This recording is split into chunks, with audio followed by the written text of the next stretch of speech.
Good morning, sir. Good morning, Mr. Blake. We will shortly be hearing from Mr. Reynolds. He's not yet in the room. All right, that's fine.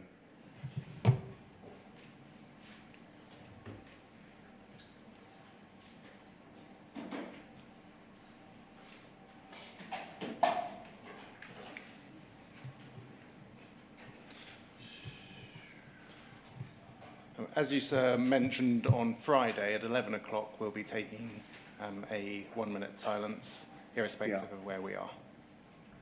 Fine.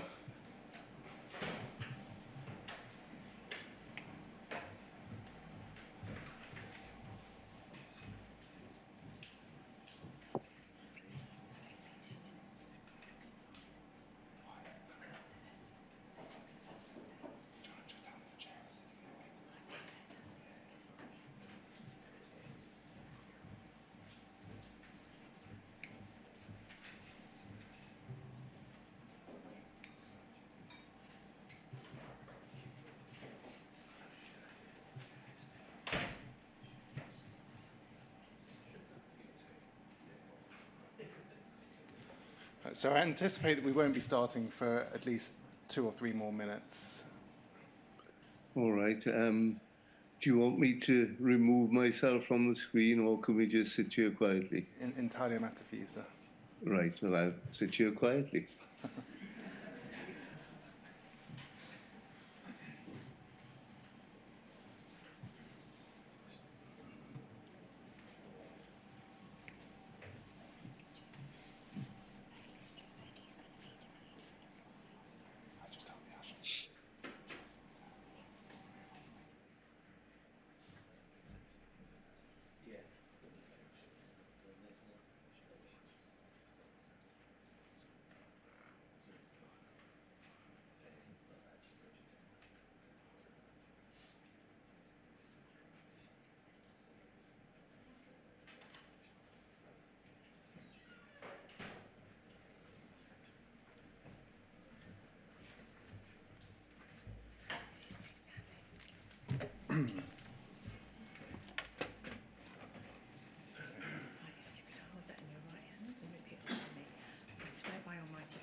I swear by Almighty God that the evidence I shall give that the evidence I shall give shall be the truth, shall be the truth, the whole truth, the whole truth, and nothing but the truth. and nothing but the truth.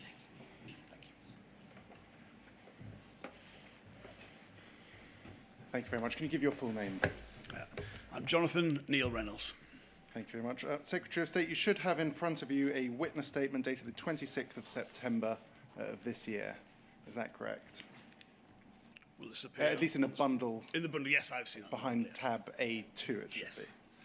Thank you. Could I ask you please to turn to the final substantive page, that's page 8. And can you confirm that that is your signature? I can confirm that's my signature. And that the statement is true to the best of your knowledge and belief? That's correct, yes. Thank you very much. That witness statement has a unique reference number of WITN 114-70100 and will be uploaded onto the inquiry's website. As is well known, you are Secretary of State for Business and Trade. Is that correct? That's correct, yes. Your predecessor is our next witness, Kemi Badenoch. You have a background as a solicitor, is that correct? That's right, yes. Are you able to assist us in what area of law you practiced? I worked for Alshar Goddard LLP. I did my training contract with them. I left before I'd completed my training contract when I was elected in the 2010 general election, and the seats that I'd done my training contract in were corporate and real estate. Thank you.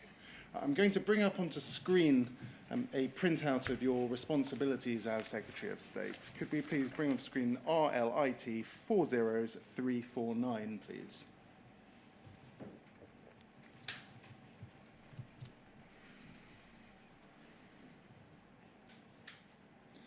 Shortly, it will come onto screen. It's simply a printout from the gov.uk website outlining the responsibilities of the Secretary of State. We see there, if we scroll down, it says the Secretary of State has overall responsibility for the Department for Business and Trade.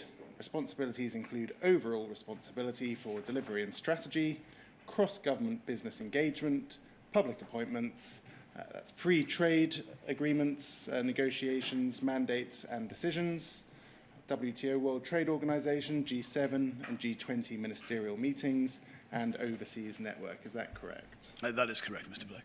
Now, we know that there is also an Under-Secretary of State for Postal Affairs, and we heard from him on Friday. What do you see as your responsibility in respect of overseeing matters relating to the Post Office? Well, first of all, Mr. Blake, let me say I'm very grateful for the chance to be here. I've been following this inquiry as you would expect and perhaps didn't anticipate a general election meeting I would have the chance to participate in it. So I'm extremely grateful for the chance to be part of this, given how important the work is. I would say, first of all, I see it as being my responsibility for everything the Department of Business and Trade is responsible for, that ultimately I'm accountable for everything, so the Post Office is a significant part of that. I also see my role within the whole of government when there are matters affecting the Post Office that perhaps touch on other government departments, that I am a key member of the government in terms of making sure the rest of government is doing what we need in regard to the Post Office. And whilst I work very closely with my junior minister, Minister Thomas, who you've heard from as part of the inquiry, the significance of this particular issue, which pertains not just to the need for redress for the survivors of this egregious scandal, but actually for what lessons we take from that for the future of the Post Office, for its business model, for how it is run, for its governance structure. That's a very significant personal priority for me as the Secretary of State. We've talked a lot about redress in the past few weeks. If there is not full, fair and prompt redress for sub-postmasters, do you take ultimate responsibility at a governmental level? Yes, I think this is an example of where in the past there has been insufficient accountability, and ultimately as the Secretary of State I take accountability for everything that is within the portfolio of the Department of Business and Trade.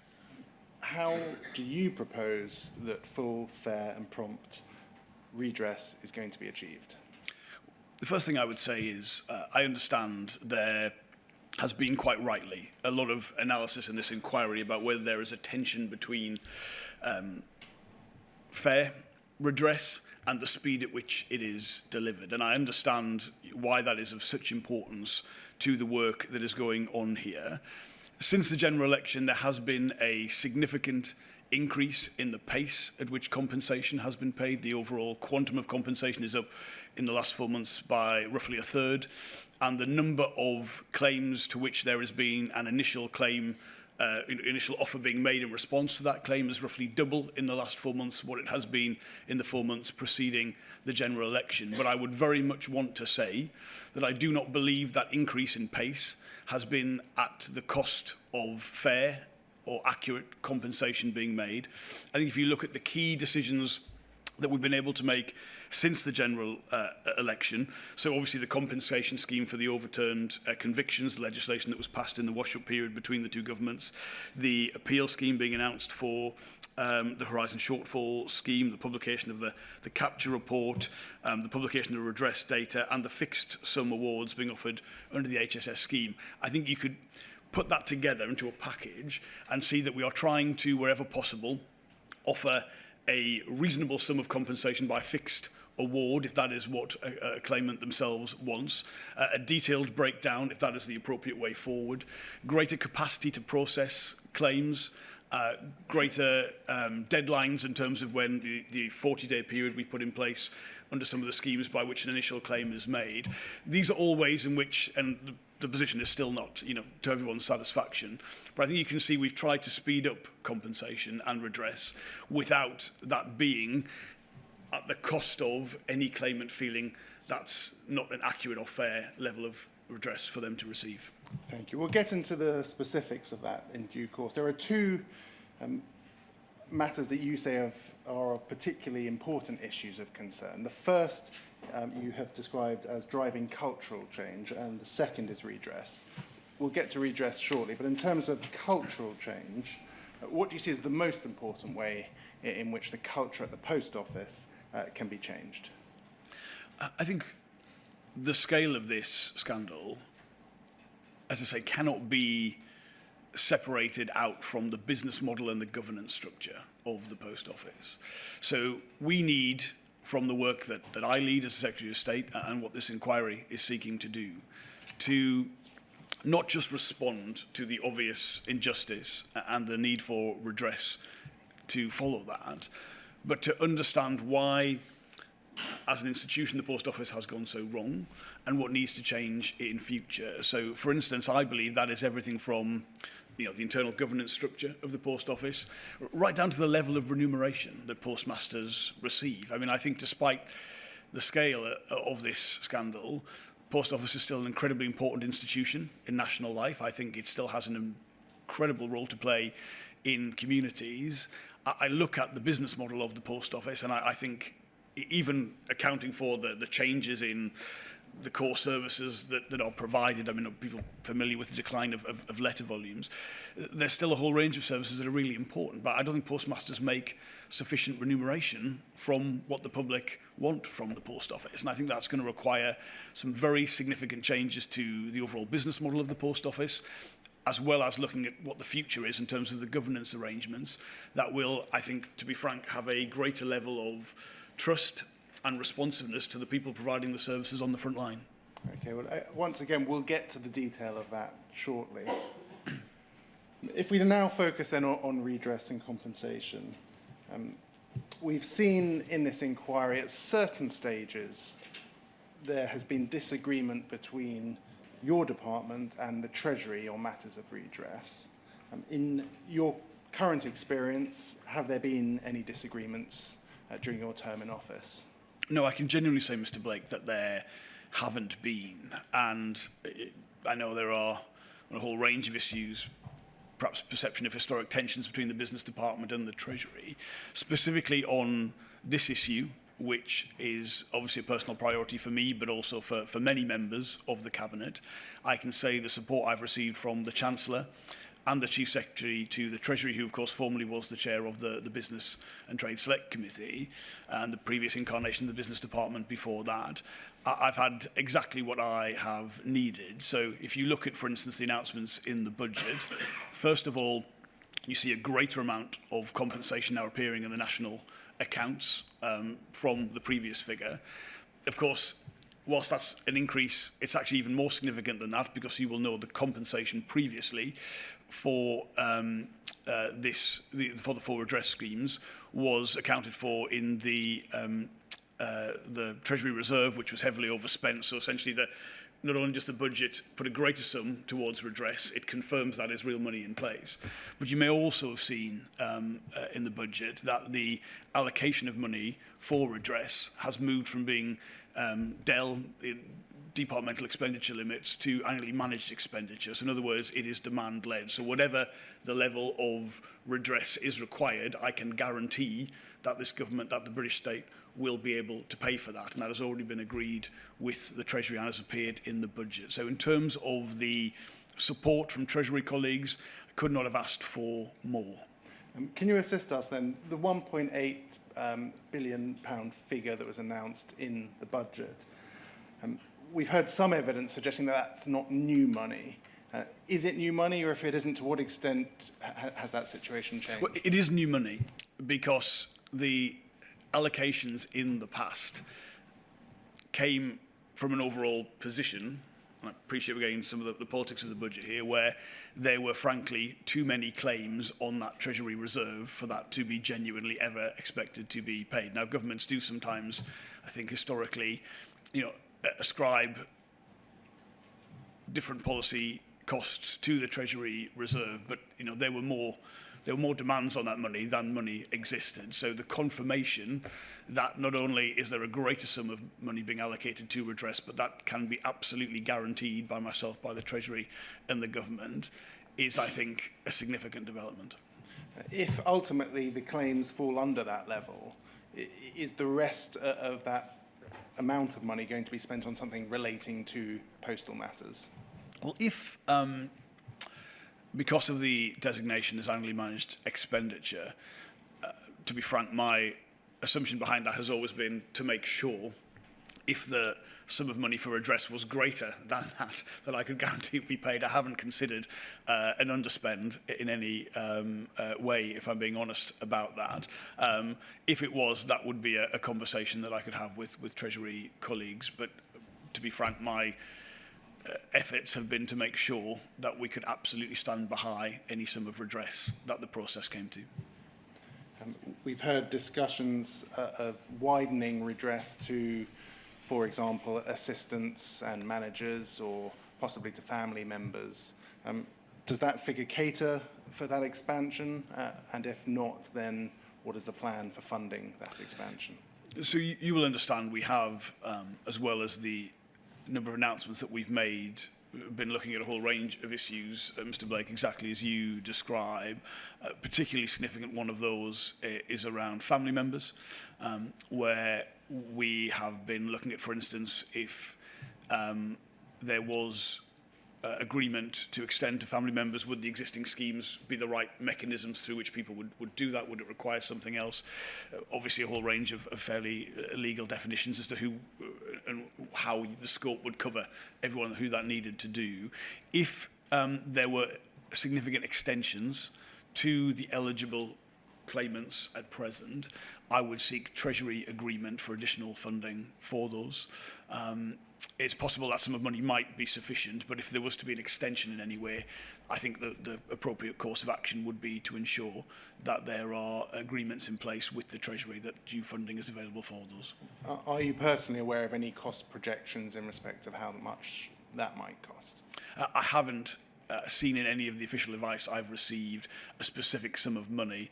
I think because the work being undertaken covers the potential scope, that could be quite wide or quite narrow, depending on the definition of harms that you were seeking to provide redress for. And to be frank, you will understand that part of our work will be guided by the findings of this inquiry as well, and the recommendations that might come from it. Thank you. Could we please bring up on screen, it's Bays 40888.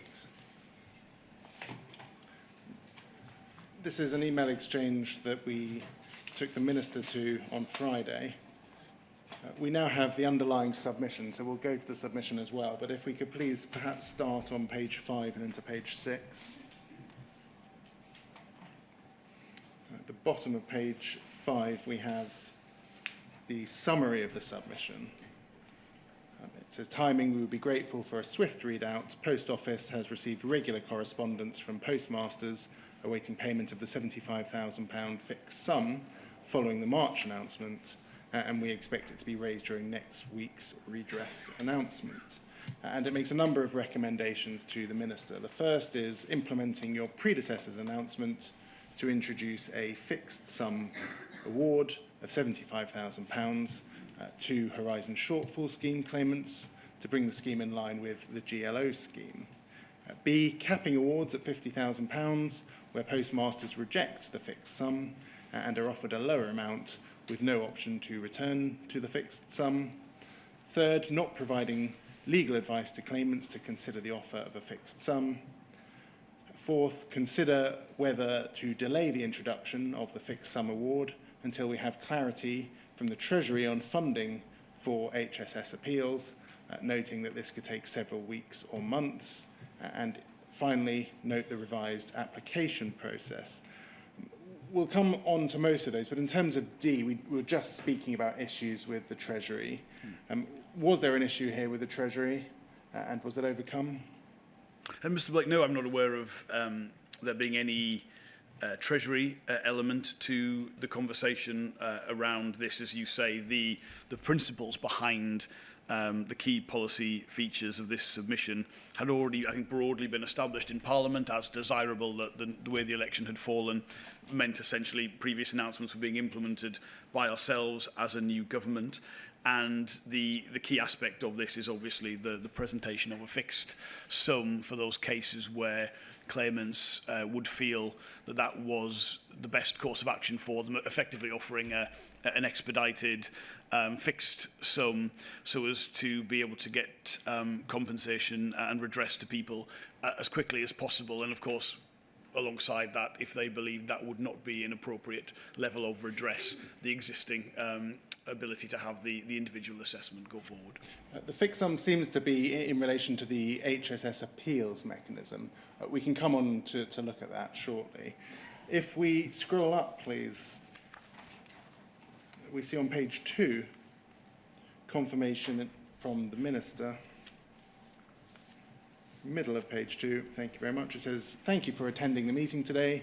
For the benefit of the chain, the Minister was content with recommendations A, B, C and E in the submission, but has asked not to delay the introduction of the fixed sum awards outlined in recommendation D. So the potential delay that might be caused in respect of the appeals mechanism was put to one side and the announcement made in any event.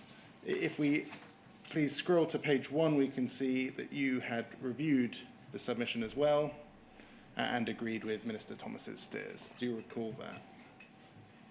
Is that something you recall? That's right, Mr. Blake. Perhaps if we're able to, it's only been recently received, but the submission of the 22nd of July, it should have a unique reference number of BAYS 0001228.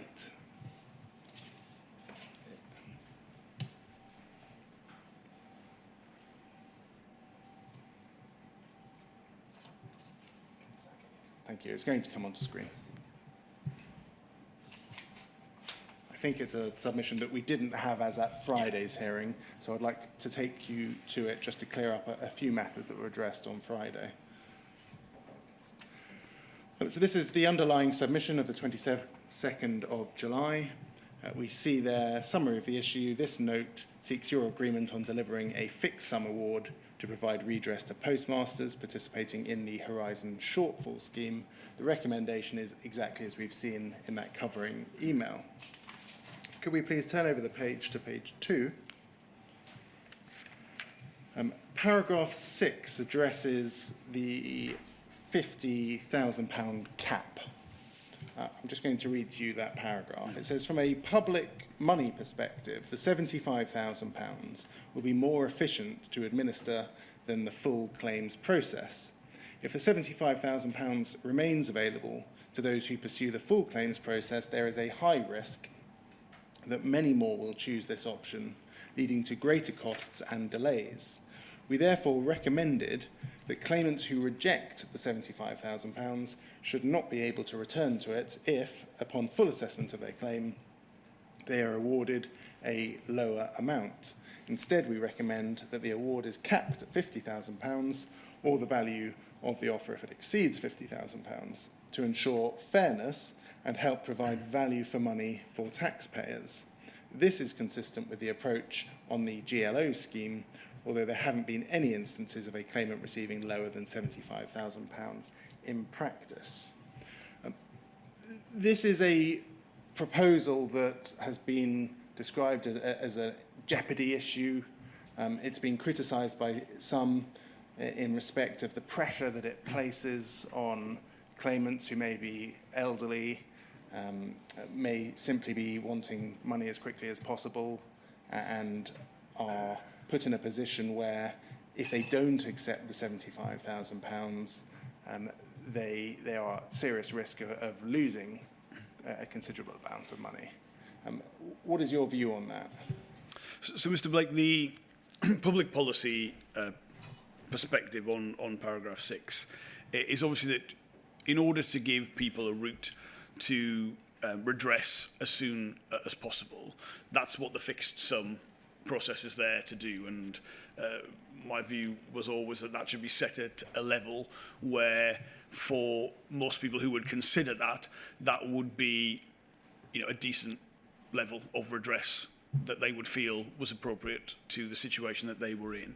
Obviously, you're right to say when you have a choice between a fixed sum and an individual assessment, you wouldn't want there to be a sense of risk or jeopardy that pushed people to a course of action that they ideally didn't want to go under. So the £50,000 reference in paragraph 6, it is effectively a security cap. It's a floor by which you will be aware, if you're going through that process, that you don't risk, for instance, getting a sum of redress which is considerably below the 75k. So you will see, I hope, in each of the decisions made, an attempt to provide people with a genuine choice as to what is the fair course of redress for them, bearing in mind quantum of redress and the timescale at which they will receive it, but always trying through whether there's the 50k floor in this proposal, or for instance through the HSS appeals scheme that we've announced, a set of checks and balances that hopefully give people assurance that it's not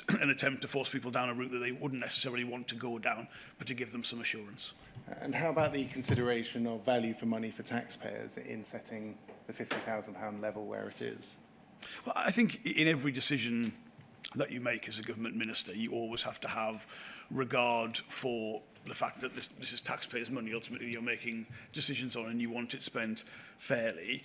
But the key determinant, I would say, of the sums of money in this submission is what are the appropriate levels from a perspective of fairness for redress that are put in place. And you will see, obviously, I think people will understand if you didn't have the distinction between the two schemes, you wouldn't be giving people, you wouldn't be creating essentially the capacity to consider the more complex claims in a way that you would want to make sure there's fair and speedy redress for people in that cohort.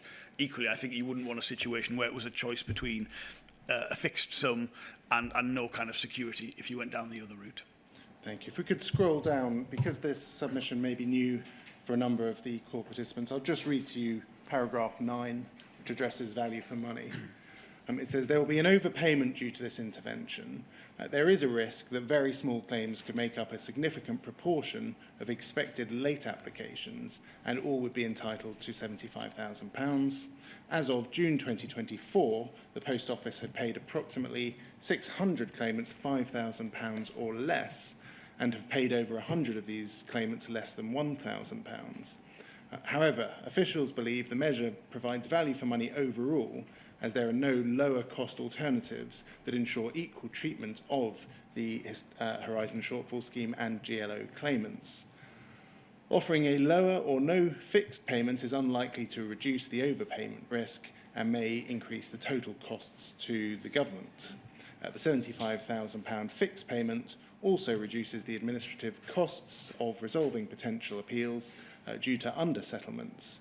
As set out above, it also mitigates some of the criticism that the Horizon Shortfall Scheme applicants have underclaimed due to the lack of upfront legal advice and problems with the consequential loss guidance. Does that summarise for you the position in respect to the value for money?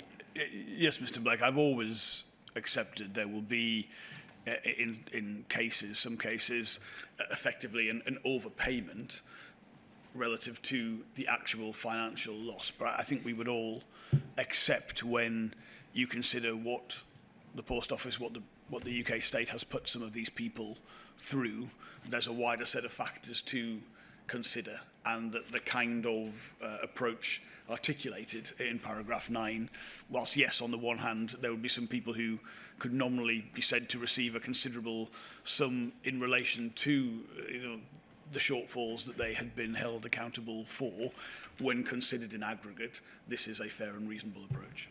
Thank you. If we please turn over the page and scroll down to paragraph 16.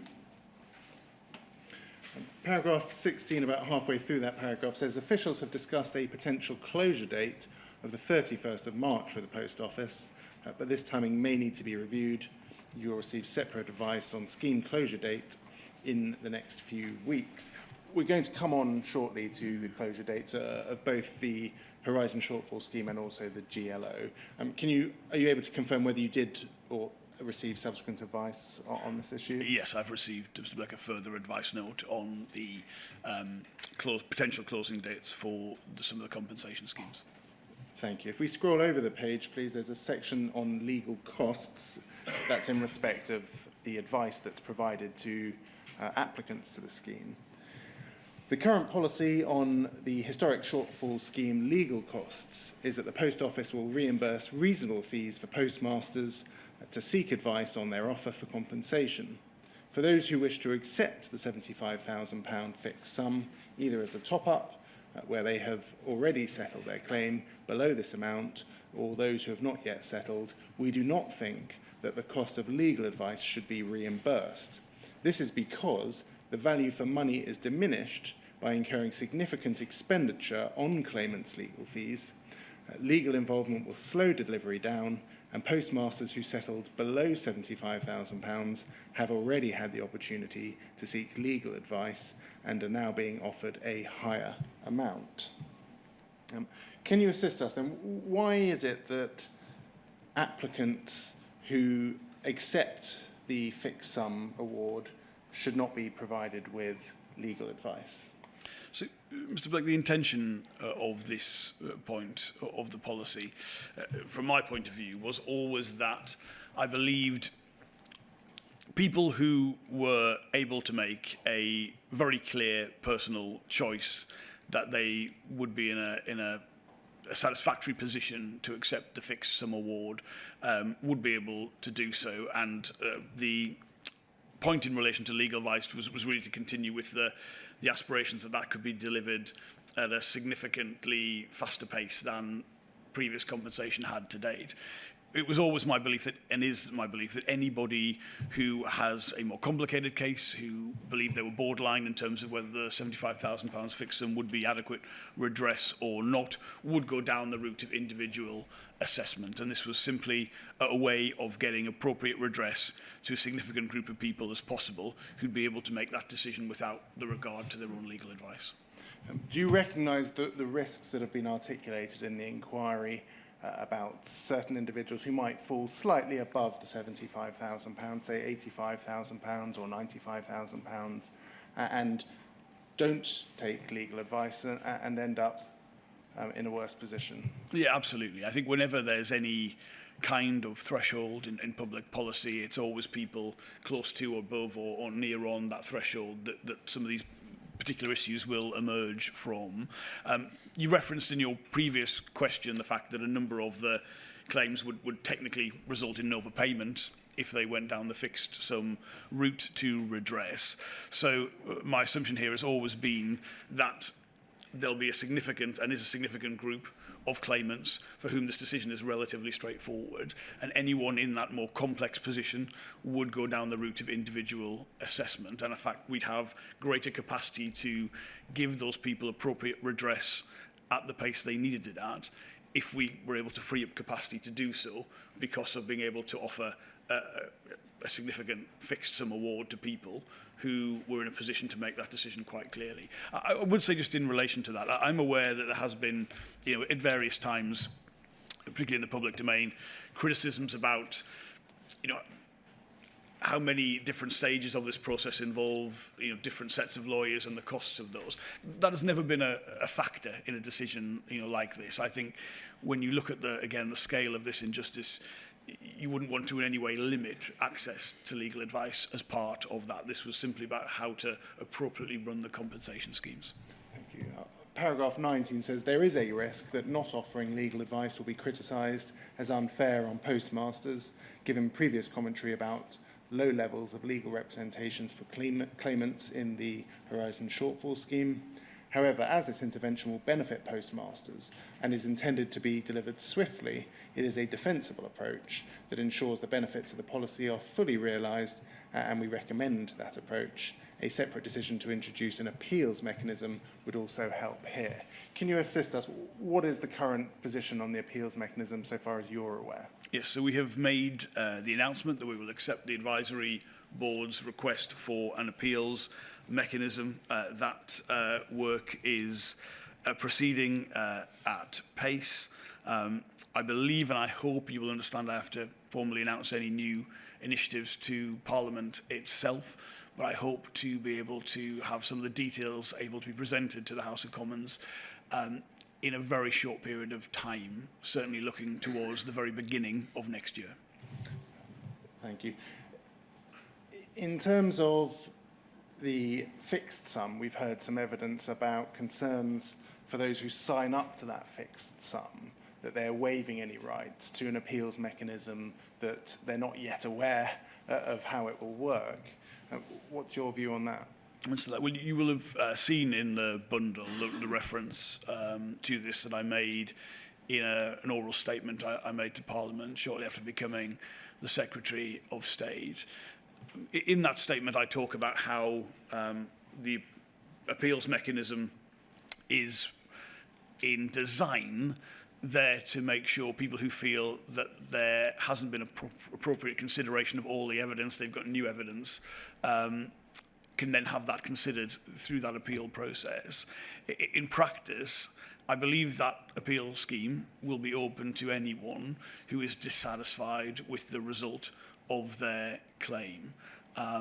Given the appropriate safeguards, caps, and a process that's in place already, I'm not sure that will be too large a group of people, but I think it is an important safeguard in the system to have. But effectively, just to repeat that to be clear, I see that as being available to anyone under the HSS scheme who is dissatisfied with the result of their claim. Might that include those who accepted the fixed sum? Not those who've accepted the fixed sum, or I believe that would result in insufficient capacity in that scheme to deal with the kinds of cases we're most interested in making sure have again had that full, speedy and effective redress. Could we please turn to RLIT 40413, please? Before we do, Mr. Blake, could I just ask one or two questions about this myself? Absolutely. First of all, in relation to paragraph 19, since it's still, was on the screen, this is one of the things that's going around in my head, Mr. Reynolds, so I'd like your help with it.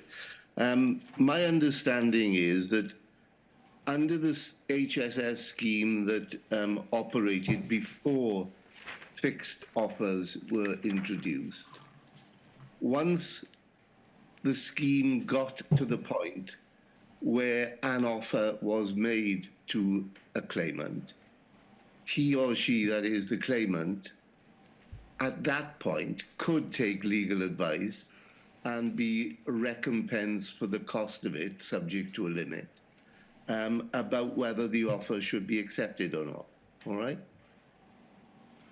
Now, in a sense, all that's happening with a fixed sum is that an offer is being made at a much earlier stage because many of the steps leading to an offer have been left out.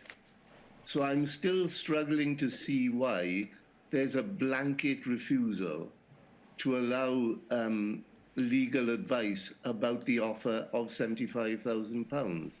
I take your point, Mr. Reynolds, that for many people, the answer will be obvious.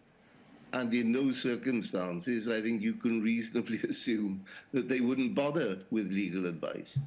But there are going to be some cases where there are difficult decisions to be made. And it's quite tough, I think, and I'm expressing a very provisional opinion, to think that the claimant in those borderline cases either has to make a decision without legal advice or pay for it themselves. So my question to you is, why is it a blanket no recompense for legal advice as opposed to a more nuanced policy which would allow for, shall we say, the obtaining of legal advice when it's obviously a borderline case? Yeah, thank you, Sir Wayne. Look, I know you've taken a particular interest in this matter quite rightly. I would say the view in terms of the submissions that we received that became the policy was that to involve legal advice in such a way in the fixed sum would go against the objective of having a route to redress that was speedy, straightforward, easy to deliver at pace. I have always been of the view, as I said to Mr. Blake earlier, that anyone with any perhaps complexity or grey area in whether that would be the appropriate route for them would anyway go down the individual assessment route and take the offer of the funded legal advice. That was part of that. I appreciate what you're asking specifically, I think, is why not have an area, a bit of discretion in that, in terms of those particular cases. I think that is a very reasonable point, and I can assure you that we are looking very much to the work of this inquiry in terms of lessons for the future and whether there would be the need when dealing with schemes like this, or indeed this one, to take account of that. So I take on board your feedback on that point very much. Well, I'm not making a recommendation in advance, Mr. Reynolds, I assure you, but I did want to clear my thought process at the very least about that. So thank you very much. And could we go back to paragraph 6, please? Yeah, that's page 2.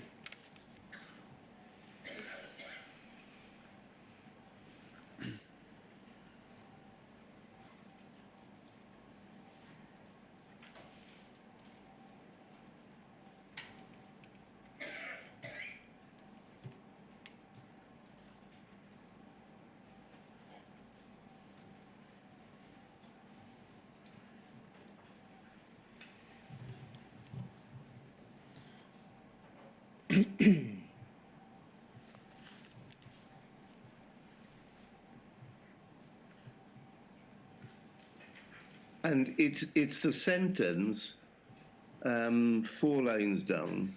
We therefore recommend that claimants who reject the 75K should not be able to return to it if, upon full assessment of their claim, they're awarded a lower amount.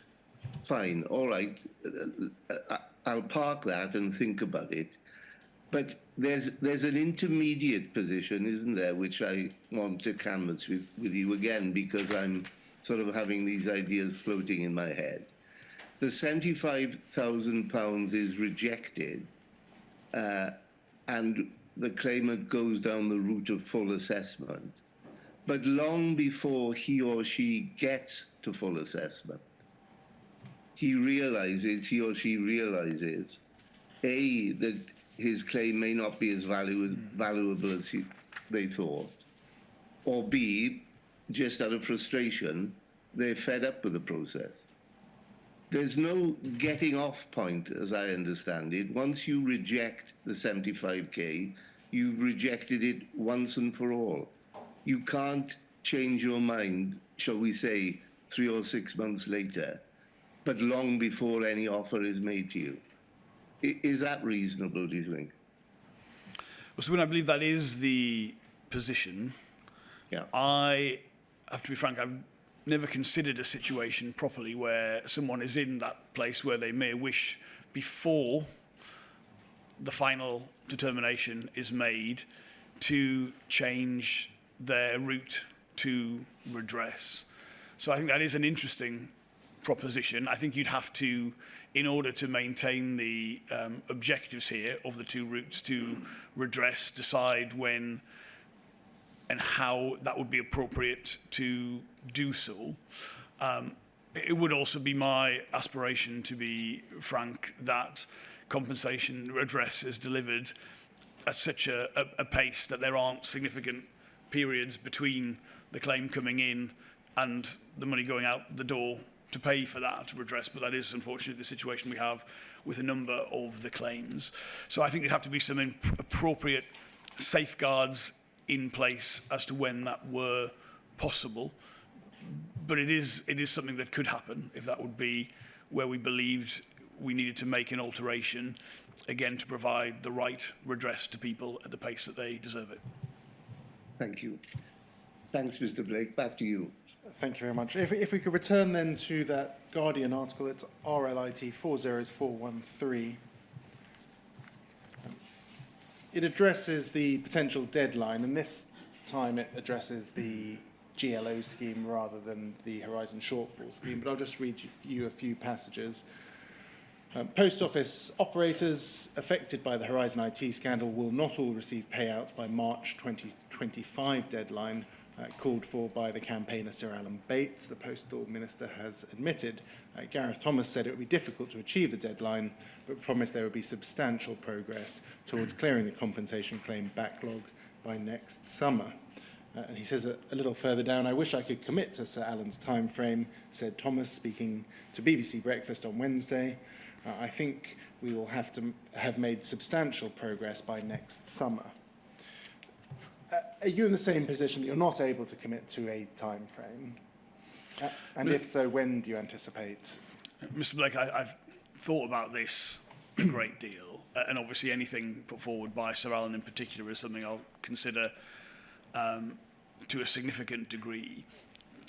The position I'm in is I'm trying to make sure people get redress for a horrendous scandal. And that's an important job of work.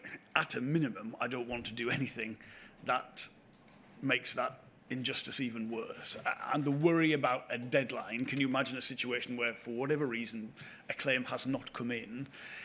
I think it would be unconscionable to say that is not going to be considered. Now, where I really do share Sir Alan's frustration is in the fact that the real significant delay in the GLO scheme is in the claims arriving in, because of the preparation for them. So I share all of Minister Thomas's concerns, but the last note I sent to my own officials was to say that if there was a situation where we were still going into next year frustrated at the lack of claims coming in, even though I've got those concerns I've just articulated, I may wish to go forward with something like that would make clear I've got to have those claims in order to get people the redress and the justice that they deserve. Now, I'd obviously want to make sure I was putting myself in a position where I wasn't committing any further injustice in future.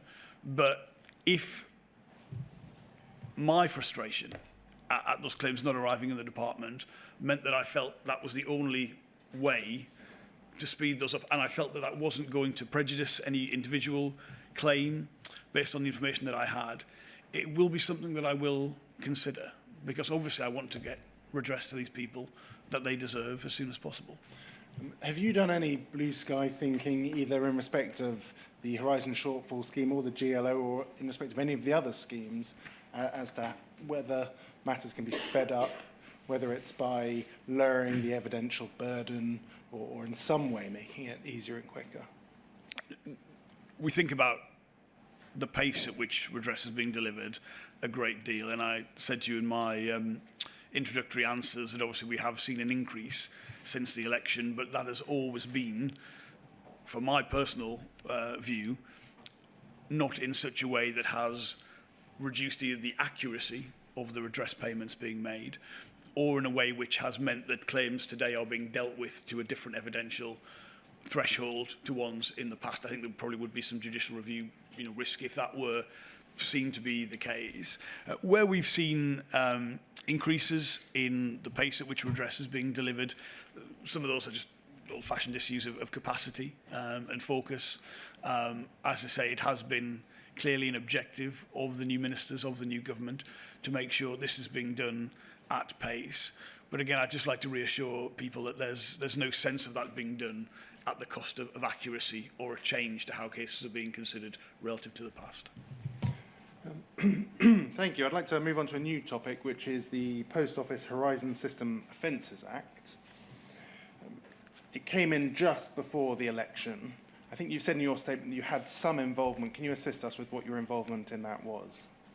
That's right. I mean, people will be familiar with the challenge that the then government had, and we as the opposition were sensitive to, which was you have a large cohort of people for whom they were clearly wrongly convicted.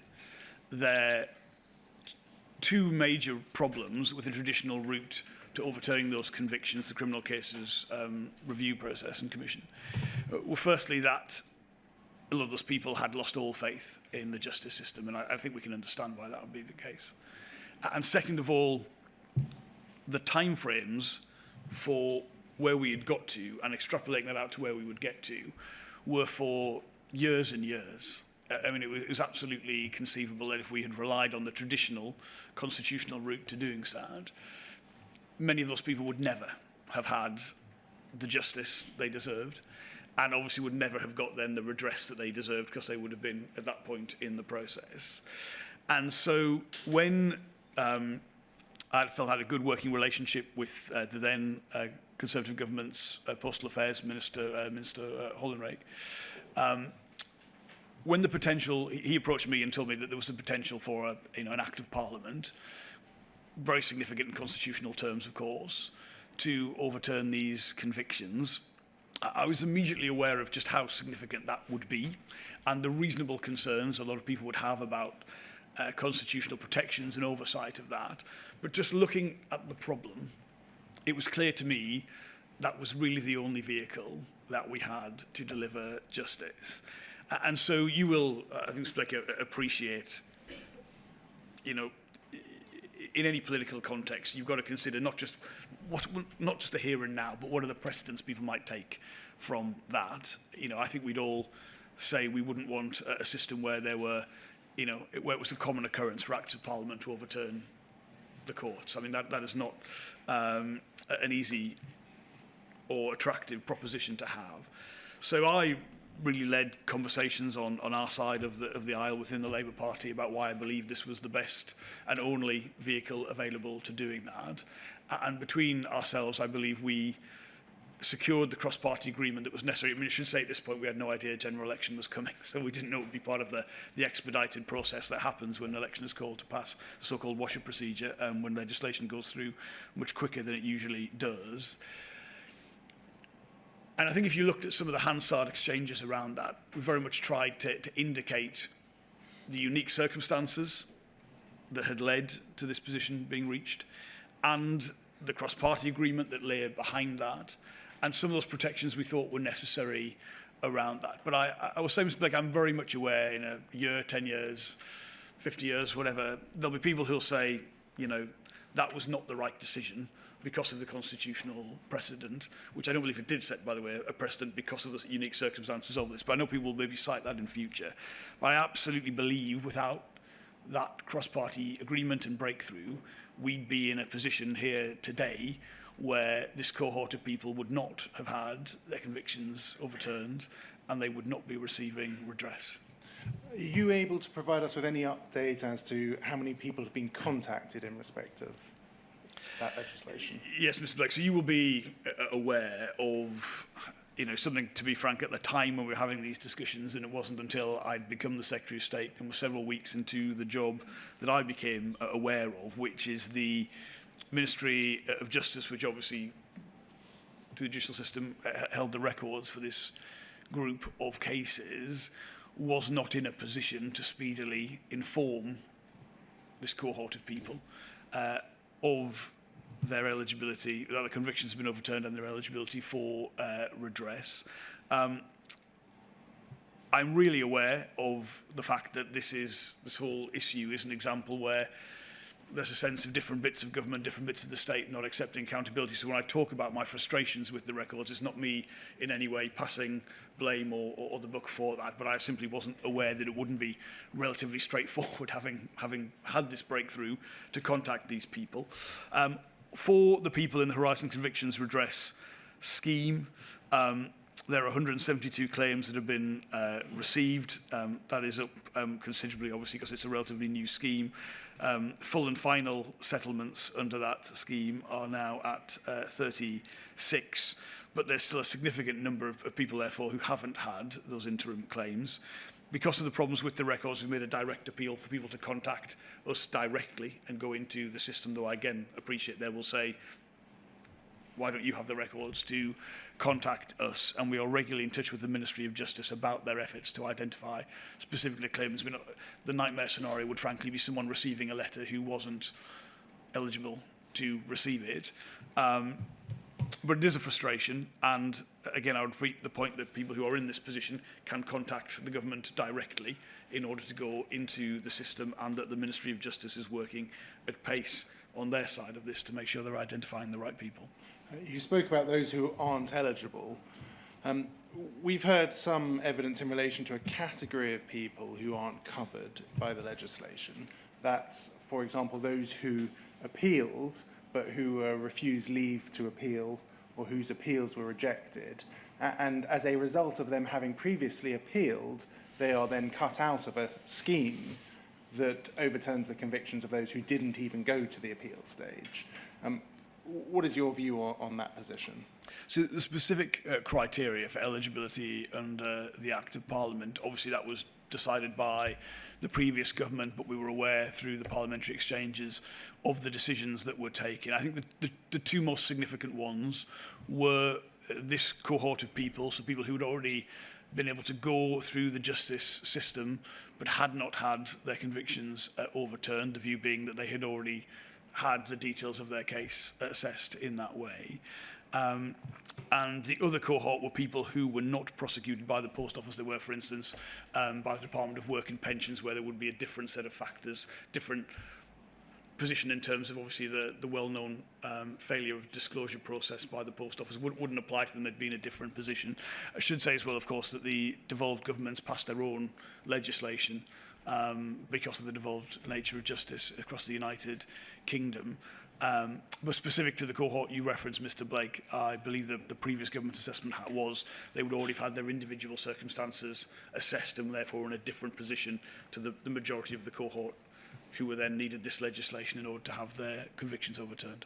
And how about that other group that you identified, those who are prosecuted by other agencies? So again, I believe, if I recall the conversations that were had and the exchanges in Parliament, that was based on a genuine sense that the circumstances of those cases were different, so there wasn't the same failure of disclosure that we were aware of in the Post Office prosecutions, and that frankly there would be within that cohort a greater number of cases where there were legitimate issues that had been pursued, and the blanket exoneration of the Act of Parliament wouldn't be the appropriate vehicle to include for those cases. Thank you. My final topic today relates to the future of the Post Office. If we put aside what external consultants may be planning, so Boston Consulting Group, I think, have been involved in planning. We've heard about a strategic review from a company called Teneo. If we put those all aside, do you have any ideas as to how the Post Office might be changed to avoid a repetition of what we've seen in the past? Yes, Mr. Blake. So, as I said in some of my earlier answers, I believe you cannot separate out the issues of justice and redress that this inquiry is rightly dealing with from those wider conversations about the future of the Post Office. I think the governance has to change. I mean, I think one of the most legitimate, questions that I get, from members of the public or constituents is the question of how did the Post Office not believe something must have gone wrong when all of a sudden after Horizon was introduced there was this huge spike in convictions. What did they think was going on? And I think you have to assume that what they thought was that Horizon was catching people rather than something could have gone wrong with the system, and it's just inconceivable that number of people were all of a sudden committing criminal offences and needed to be prosecuted. And so the governance model has to change. That has to be connected to the change in the business model, where postmasters have to earn more money from the services the public want. I want to say specifically, because I know it's come up in the media, that any question about the future, structure, governance of the Post Office would not be this government just, for instance, on the point of potential mutualisation. It wouldn't be just passing it over and saying, look, there you go, you're going to run yourselves in a different way. We're very much aware that the structure and the business model has to change in order to be sustainable. There are obviously some particular issues like the funding of a replacement for Horizon, which couldn't be funded at the minute from the Post Office itself. So those issues have to be addressed before we then look to what the future relationship is. But I'm absolutely certain that the future has to be one that addresses the lack of trust, the lack of reciprocity, and genuine regard for people who are providing the front door services of the Post Office. And frankly, I believe anything should be on the table as to the right way forward around that. But as I say again, it has to come after we make sure the position of the Post Office is a long-term sustainable one. Thank you, Secretary. So I have one or two more questions. We're very close to 11 o'clock. Perhaps we can take a pause. Mr. Blake, I make it 10:59, and I'm sure that no one would regard it as disrespectful if we take a natural pause, which is now. So I propose to start the minute silence now, and people in the hall may stand if they wish or sit as they prefer. I am in a room on my own, so I will continue to sit down. but the minute begins now.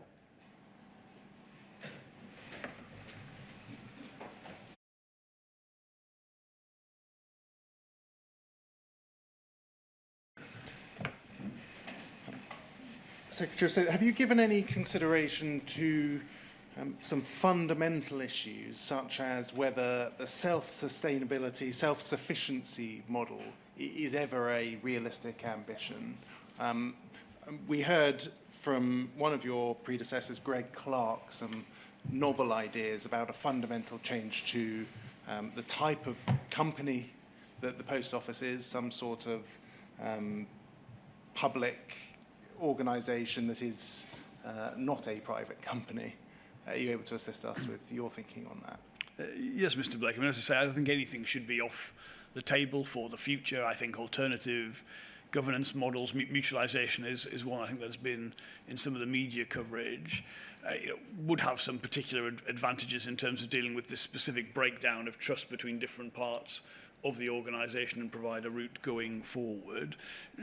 Some of the work that you mentioned, I mean, the distinction I'd have between, say, the Post Office's work with Teneo is that that's really about the kind of nuts and bolts of the business model. Where's money coming in? Where does it go? You know, how can that change? What's the course of action required for the future? Whereas the Boston Consulting Group work with my department is really more about the kind of fundamental purpose as, you know, technology is impacted on some of the traditional services the Post Office operates, the future of cash. We're very keen as a government on banking hubs, which is not necessarily have to be run by the Post Office, but usually are. They are in my hometown in Staley Bridge. So there's a set of factors both for the Post Office as an organiser, as a business, if you like, and then its fundamental purpose, both being looked at by the appropriate levels of government. The future, in terms of what that structure might look like, and it could be something different. I mean, I give that some thought. You will understand, to address some of the problems I'm talking about, that can't just be a top-down decision from a Secretary of State. The aspirations around the Green Paper, which I think Minister Thomas mentioned, which we intend to publish next year, is a chance for that wider conversation, a national conversation, to be frank, about that. I believe as an institution, as a brand, there's still tremendous public affection for and desire for the Post Office to have a strong future, but we've got to consider all of these issues as to its future business and how it is run as part of that process. Can you see a time prior to the Green Paper on which the inquiry could be updated as to your thinking?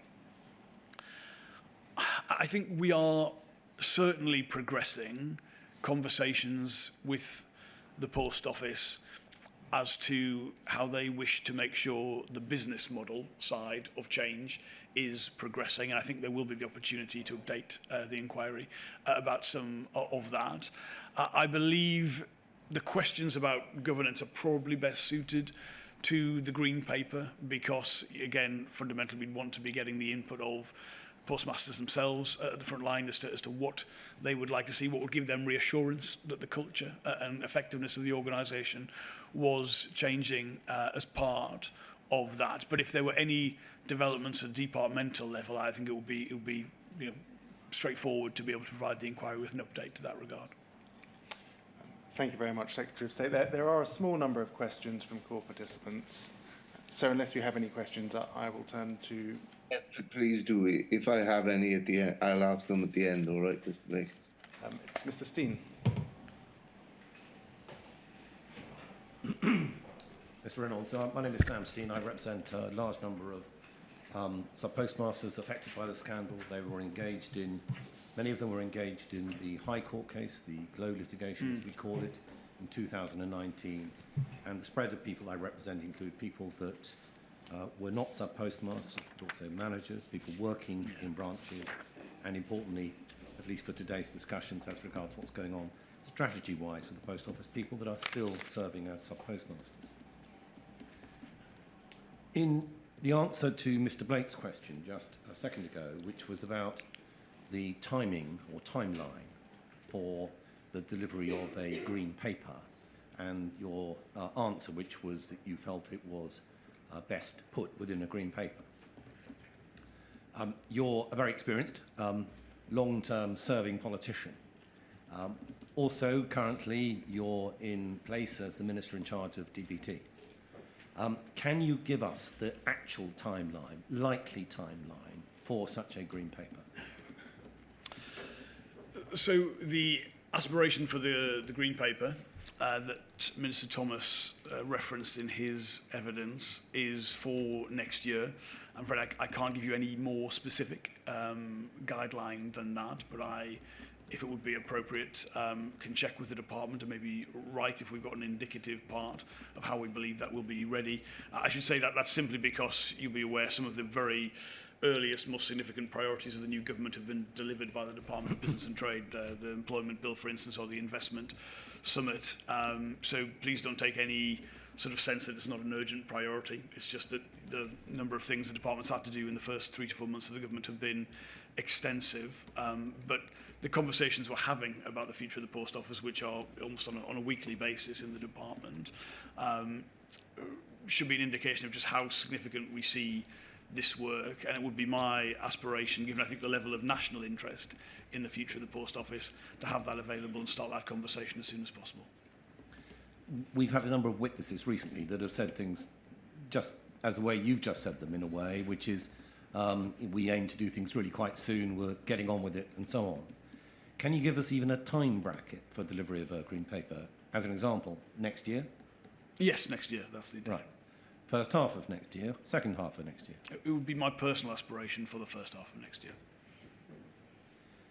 Now, you understand that this inquiry was set up with terms of reference, which included, obviously, learning lessons from the criticisms made by Mr. Justice Fraser in the High Court, and also assessing whether the processes and information provided by Post Office to postmasters are sufficient. So I'm reading from the terms of reference.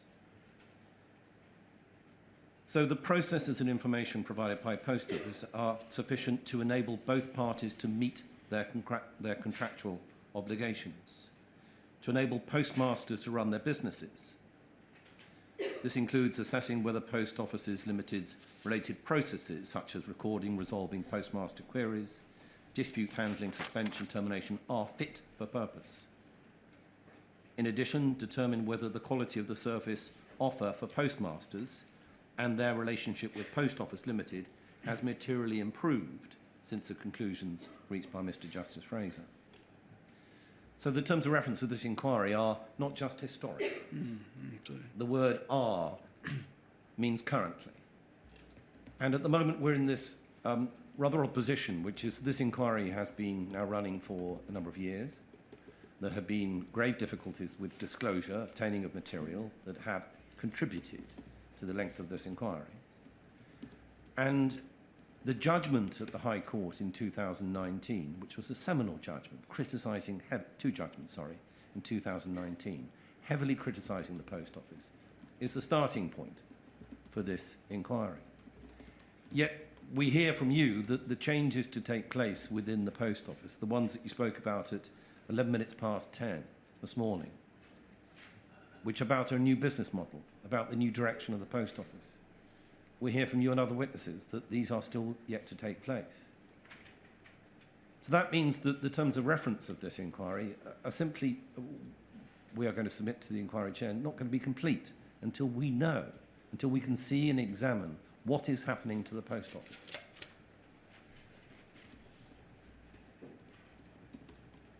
How is this inquiry going to be able to examine whether the new model that you've discussed, Mr. Relton's called a change in polarity of the Post Office, how are we going to examine that, Mr. Reynolds, considering all of these discussions are ongoing at the moment and that we may get a green paper somehow in the first part of next year? Well, I can understand the frustration that underlines a question like that. Frankly, I can't speak for the previous government, although I would say on all of this we've played this completely straight without any politics, trying to be cooperative in opposition and then continue some of that work into government. So I can't speak for how significant the conversations were, before the 4th of July. I can only say for our part, if you look at the first 3 to 4 months, there was an urgent need, first of all, to make some of the decisions we've been through this morning on the redress scheme for the overturned convictions following the legislation, the appeal scheme, the fix-em awards, the work around the capture system as well. There was an immediate need around the issues of redress to respond to that. I believe potentially the previous government may have been looking for some sort of steer or guide from this inquiry, and you quite rightly make the point that you see that as part of the process itself. But I do know, in terms of the speed at which we've been looking not just at the issues of redress but the future, and some of the decisions that are going to be in the public domain fairly soon, that sense of transformation is happening now. And I respect very much your point that you'd like to be able to assess that for a plan now. I don't think, to be frank, in opposition, that plan could have been drawn up in any adequate level of detail. But if you are telling me specifically that you feel that needs to be expedited in order to be a part of the kind of consideration that you're having in this inquiry, I understand that very much and can tell you that will inform my decisions going back to the department. But I don't think, given where we are sat here today, we could have increased the speed any further than we have, either for redress or the future business model of the Post Office. Are you, Mr. Reynolds, are you prepared to return to this inquiry? It's a matter for Sir Win to decide. But if Sir Win, as an example, would wish to hear from you again, and possibly Mr. Thomas, the Post Office Minister, and hear as to progress and changes being made, are you prepared to return? Of course, if Sir Win wanted me to return, I'd be more than happy to do Now, so. compensation issues. You, at one point in dealing with a question from Sir Win, you thanked him for his feedback. Again, we're left in this odd position. The length of time it's taken to get to where we are regarding compensation means that we're about to close the evidence of this inquiry as of this moment, unless Sir Win directs otherwise, this week. We get to closing submissions through the remainder of the year. We have oral submissions in, I think, 16th, 17th of December. I'll be corrected if I have that date wrong.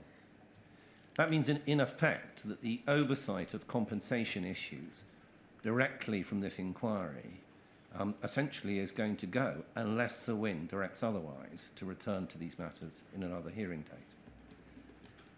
That also means that the questions of the appeal mechanism, the question of whether the thresholds are correctly placed, or the question of whether lawyers should be allowed to advise people that have justifiable claims but perhaps don't realise the extent of them, those won't have the inquiry's oversight. How are we to determine whether, in fact, you and your colleagues are going to be doing the right thing about these issues? Can we have a commitment from you to report back as to the changes that you are going to make on those very self-same issues? That is the threshold question, the access to lawyers, date of the appeal mechanisms. Can we have that commitment from you, Mr. Reynolds? Well, I can give you a commitment that we keep the performance of all of the compensation schemes under review. I'm very sensitive to the fact that Sir Win was clear he's not making a specific recommendation under any of those schemes. Of course, it has always been my view that the work we do as ministers, both in relation to the compensation schemes and the future of the Post Office, will of course have a considerable and indeed total regard to the findings of this inquiry. So you ask a slightly different question, which is about keeping the review and potential changes to those schemes available while the inquiry is going on. So I'd have to be guided by Sir Win in relation to that. See, there's a bit of a trap here, Mr. Reynolds. What's happened is that there's been delays to those schemes. We've had witness after witness saying there have been problems with getting these schemes worked out, problems in setting them up, difficulties in assessing their breadth, and so on. A litany of problems that have delayed the activities of those schemes. But that delay itself has now led to a lack of potential oversight from Sir Win. So there's a trap that's been set up by a failure to grasp the issues. So what we need is, rather than you saying, well, you've heard Sir Win, we need a commitment to change on those very self-same issues. Now, we can ask, of course, Sir Win to, frankly, give an interim report or set out his own view on these matters, but that will be a matter for him. What we need is you to say, there are problems here, we need to resolve them, and they need to be resolved in favour of sub-postmasters. Now, I've called this before with other witnesses, a spirit of generosity. Forgive my voice, it seems to be going today, which is an unfortunate problem for an advocate. But I've called it the spirit of generosity, that decisions such as this should be made in favour of the sub-postmaster. And they need made in favour of the sub-postmasters, frankly, sooner rather than later. Don't you agree? Yes, I would agree with that. And I would say, if you look at the actions we've taken to date, I think we can demonstrate that through each of the decisions that we've made, whether that's the approach to the publication of data under the different redress schemes, whether that's the openness around the capture report that we published, whether it's the changes with the route to fixed some compensation or the appeal scheme, or indeed the redress scheme for overturned convictions. So where there is a need, where I receive direct feedback that there's part of the scheme, perhaps through the evidence to this inquiry or a direct approach to me, where I believe there are changes that need to be made, I think we've demonstrated that we will make them, and we remain open to doing so in respect of any part of the system of redress if we feel or receive evidence that it's not working as it should. Sitting just two across from me is Mr. Enright. He is partner at Howe & Co Solicitors. He's been involved in this matter, and his firm's been involved in this matter for many, many years. Are you prepared to meet with him to continue to keep an eye on these very self-same issues directly, so that he can discuss with you the progress and report back as far as he can the information that you give him as to these issues? Yes, more than happy to give that commitment. Can I turn then to Fujitsu and its role in this matter? Fujitsu has Mr. Patterson, who is the European director of Fujitsu, has come along to the inquiry, has given evidence in select committee. There's been an apology from Fujitsu for its role within this scandal. Just pausing, Mr. Reynolds. Now, we've asked questions of Mr. Patterson, which is to what extent is Fujitsu prepared to put its financial muscle behind redress? Now, redress comes in two different ways. Fujitsu have said that they would consider contributions towards compensation, but they will not do so until the close of this inquiry. Okay? That appears to be their current position. Mr. Patterson is giving evidence about such matters later on today. Have there been any approaches from Fujitsu to government to actually set out the structure of what it is proposing by way of contributions to compensation? So no, I've not received any specific information in relation to that. My understanding is the same as yours, that there's been an acceptance of, I believe the phrase used was, a moral responsibility to make a contribution, but that they were waiting for the findings of the inquiry before taking that forward.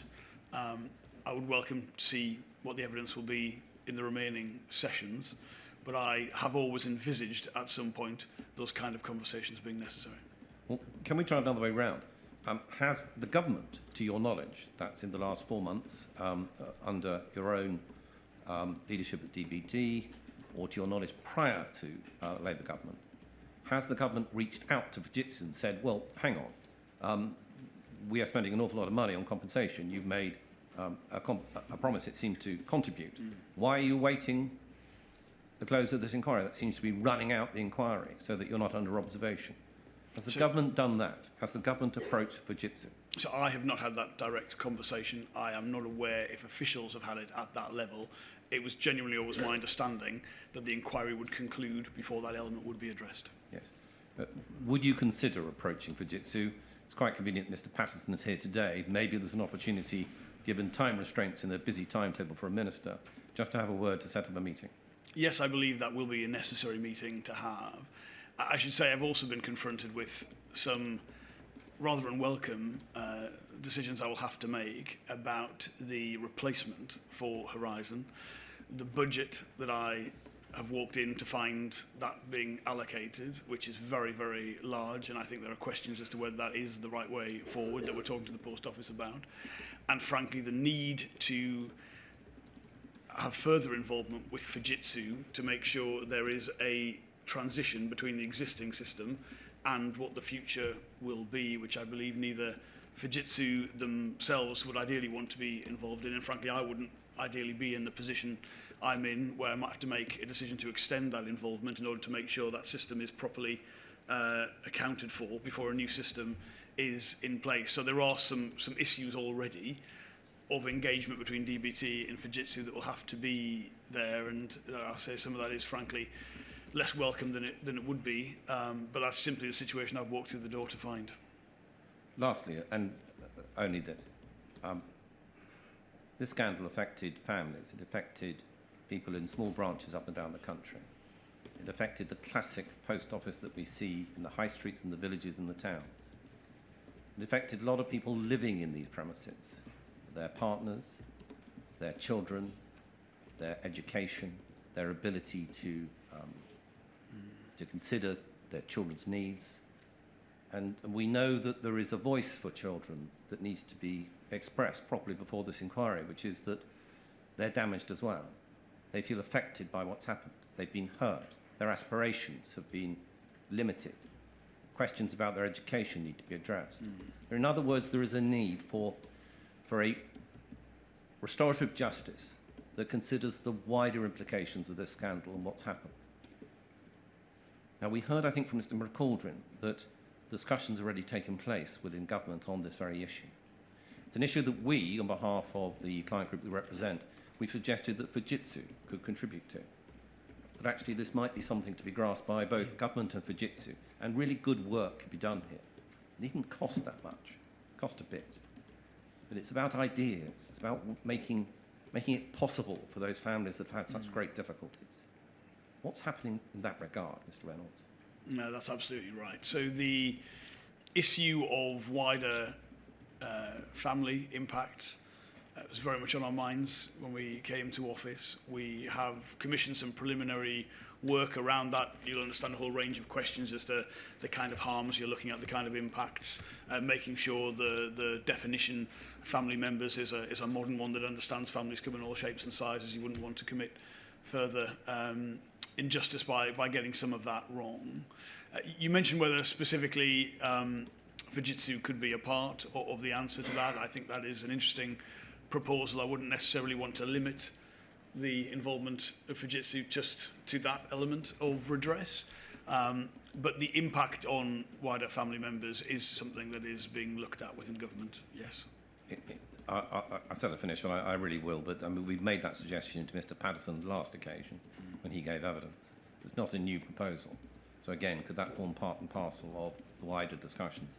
I mean, frankly, there's a need to restore the families back to what they hoped to be when they started their journey through the post office. And at the moment, that doesn't seem to have been grasped.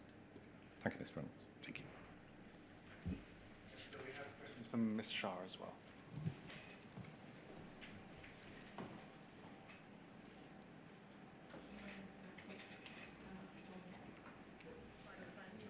Sorry, I just can't hear Mr. Blake at the moment. Oh, hi, sorry.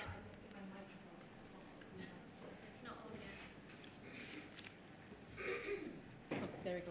Sorry, can you hear me now? Is that working now? Yes, I can, thank you. Perfect. Morning, Mr. Reynolds. I ask questions on behalf of the National Federation of Sub-Postmasters.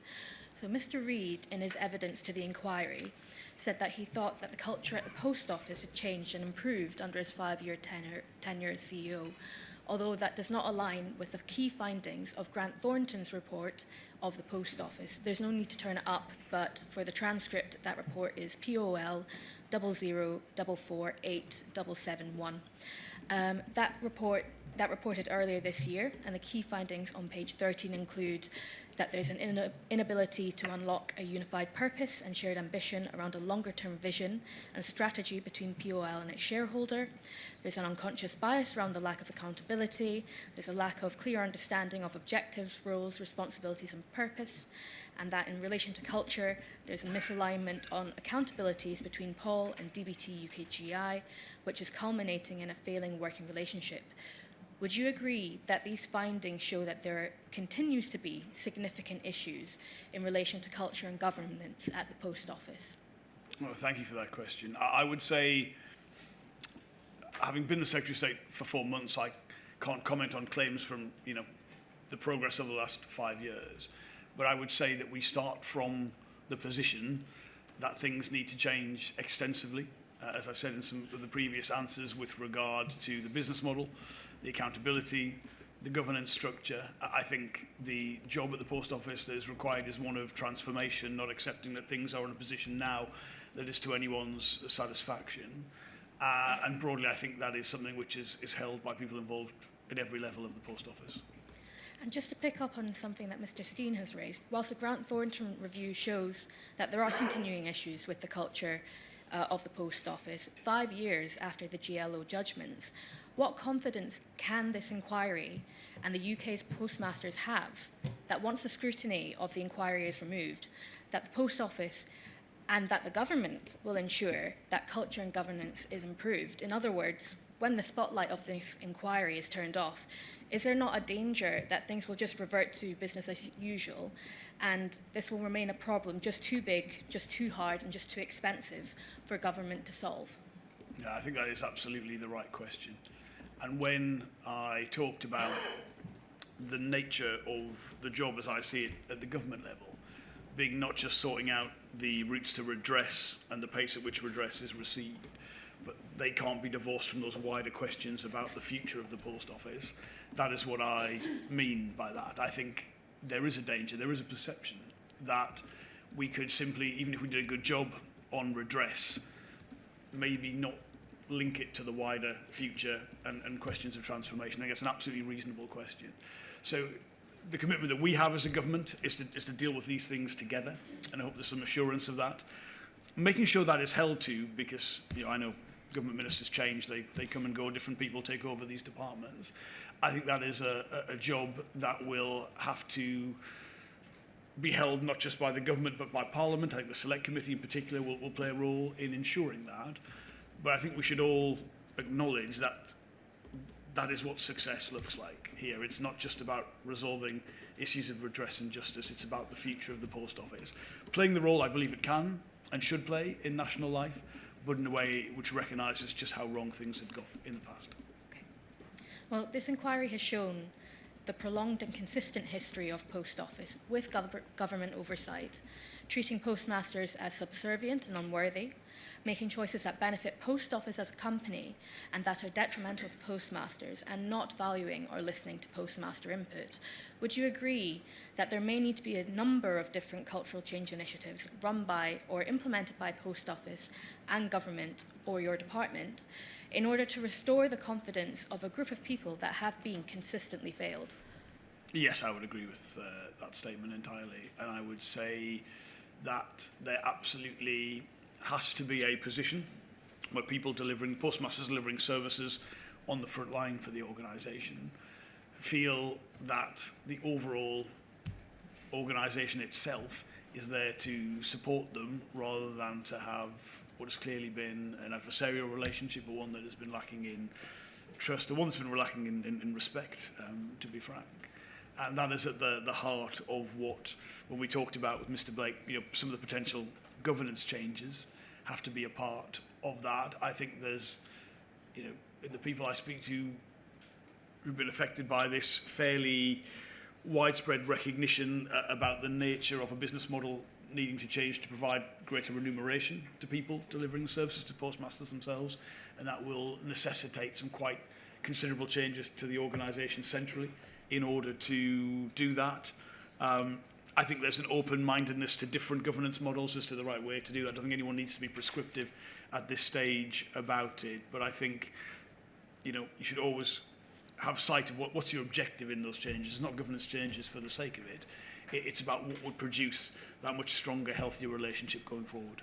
Okay, thank you. Well, we've heard from other witnesses to this inquiry that it might not be practical for government alone to play a more active role in the oversight of the post office due to the nature of the arm's length relationship. But would you agree that it could only be a good thing for there to be an increased oversight and transparency, and that this would be key in detecting and resolving any potential issues within the post office going forward? So I would say this issue of how arm's length bodies and how government and UKGI functions is one that's got to be central to the conversation and the answers that we're having. Now, I honestly cannot tell you, having been a Secretary of State for no more than 4 months, whether I am confident that the arrangements of the UK state in this way will always work effectively, or whether this was just the wrong questions being asked, the wrong people, the wrong mechanisms, or whether there's something more fundamental at stake in that. I would say that I look at a whole range of things that I have seen from the perspective of being a member of Parliament for over a decade, and obviously this is a significant one, but I think about Hillsborough, I think about Bloody Sunday, I think about we've recently seen around Grenfell, and I think there are some quite profound questions that we as a country have to ask ourselves that go beyond individual mechanisms for oversight as to how we establish and run these kinds of organisations. There are things that have been going, fundamentally wrong with how power is wielded in the UK, how accountability is provided for. So I think, yes, there are some specific questions around the future governance, structure and oversight, but I think there are some wider changes we've got to think about as a country, whether that is, there's been, I know as part of this inquiry, some conversation about how we would address in future historic miscarriages of justice and abuses of power, in whether there's a sort of different mechanism, standing mechanism we can have to do that. You'll know the government's committed to something called the Hillsborough Law, the duty of candor. I think all of these things are connected to each other, and whilst we've got to address the specific problems of this inquiry, there are some wider lessons that we've got to consider, because there have been too many cases in modern British history of fundamental abuses of power, and that is just how it is. And we've got to recognise that we've got to have the humility to recognise lessons have to be learnt from all of these things going forward. Well, just to focus on the question of oversight, you might have heard the evidence of Sir Alex Chisholm on the 7th of November. In his evidence, he proposed an independent oversight committee with reporting obligations to the Post Office Board, the authority to write to the Secretary of State with concerns, and obligations to report periodically to Parliament. And in support of that, he states that whilst this would add an extra layer, the particular circumstances here where the Post Office Board has failed in its oversight responsibilities, which clearly lie with the Post Office Board and the Management Executive being a part of that. Their internal legal teams over many years have failed to provide effective service. Then that has caused a terrific breakdown of trust, not only with the sub-postmasters, but with the wider public. And he suggested that special measures are required because of the failings that the organisation have gone through. And just for the transcript, that's pages 167 to 168 of that transcript. Now, the NFSP has drafted a proposal for an oversight committee, which it has discussed with various key individuals within Post Office, government and others. Again, no need to turn it up, but for the transcript, that is WITN 00370 I'm not sure if you've seen this proposal, but it says that the aim is to expand on the existing shareholder relationship framework that currently exists between the government and Post Office, whilst retaining its social purpose, to ensure a situation similar to the Horizon scandal is never able to occur again, while securing the future of the network. That it says that lack of expertise, scrutiny and accountability were key elements of how this scandal continued for so many years. It is therefore the aim of this proposal to bring together a committee of people with specific Post Office knowledge alongside those from a wider social perspective to ensure that the social purpose of the Post Office remains key. And then at page 5 of the proposed membership page 5 of the proposal, it outlines the proposed membership of the committee, and that includes postmaster representative bodies such as the NFSP, unions such as the CWU and Unite, representatives from the government, consumer champions, and representative bodies for groups who rely upon the social purpose of the Post Office, such as older people and people from economically deprived areas, as well as a temporary role for individuals who could offer advice on specific issues pertinent to the agenda, among others. So in light of this scandal, would you agree that it could only be a good thing for stakeholders to work together for the betterment of the Post Office in an open and transparent forum such as the one proposed here? Well, look, I'll certainly look at that. It's clearly a thoughtful proposal responding to what we have seen. I would want to make sure that any governance change was, first of all, one that was going to be effective. I mean, on paper, the existing structure could have been effective, but clearly wasn't. I also wouldn't want anything which is seen to sort of be outsourcing responsibility for fixing these problems to a committee of people or whatever. I think that might be perceived as the opposite of what we're trying to do in terms of facing up to and providing redress in relation to this and providing a future which is one where we got confidence we've put these problems right. but the kind of thoughtful proposal you're putting forward, I can see where that has come from and what that would mean. So I promise we would absolutely consider anything of this kind in this way. It would also have to be consistent, of course, with any future governance or business model changes, but I appreciate the good faith nature of what you're putting forward, and it's something we'll look at. So would you be willing to make a commitment then to discuss this proposal with the NFSP and others to explore this option and give the public and postmasters confidence in the future? Because you'd agree it's important to help ensure that the post office meets its social purpose as a government-owned company, rather than acting as a company with only profit as its goal. I would absolutely be willing to meet anyone about the future of the organisation. I would say as well, whilst I can see the very good spirit and good faith nature of that proposal, fundamentally, I think if postmasters felt that was something, but they still didn't have the power. They still didn't have a structure that gave them authority, and they would just be, the perception of that being a talking shop for grievances or not getting to the source of what had gone wrong here. I'd be cautious about that, but again, I can see, the positive nature of that proposal and where it's come from, and it's obviously worthy of further discussion. Okay, thank you very much. Thank you, sir. There is a small number of questions from Ms. Patrick. If I'm not going to get in trouble with the stenographer, can I propose that we take those? No, I think, I'm sorry, it's over an hour and a half now, and I think small numbers of questions seem to become longer, not shorter this morning, so I think we need to take a break. Thank you, sir. That's absolutely fine. After that break, we'll need to take at least a 15-minute break before Ms. Badenoch attends. Yeah, fine. So what time shall we resume? So perhaps if we take a short break now, Yeah.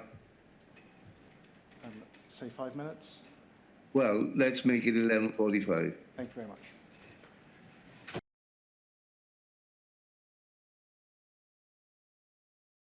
Thank you, sir. Ms. Patrick. Good morning, Minister. Good morning. My name is Angela Patrick. I act for a number of sub-postmasters who were wrongfully convicted and have since had their convictions quashed. I'm instructed by Hudjo solicitors. And I only have two topics to cover with you. The first is a question about mechanics almost. In phase 2, we heard evidence about handover from one administration to another and back again. And one topic that came up was the issue of a new administration not being able to access the papers of the previous administration. And I just want to ask you, Minister, has that practice changed? Yeah, absolutely, really interesting question. So, bear in mind this is all still relatively new for the new ministers. That is my understanding, that we can't access papers and decisions from previous administrations.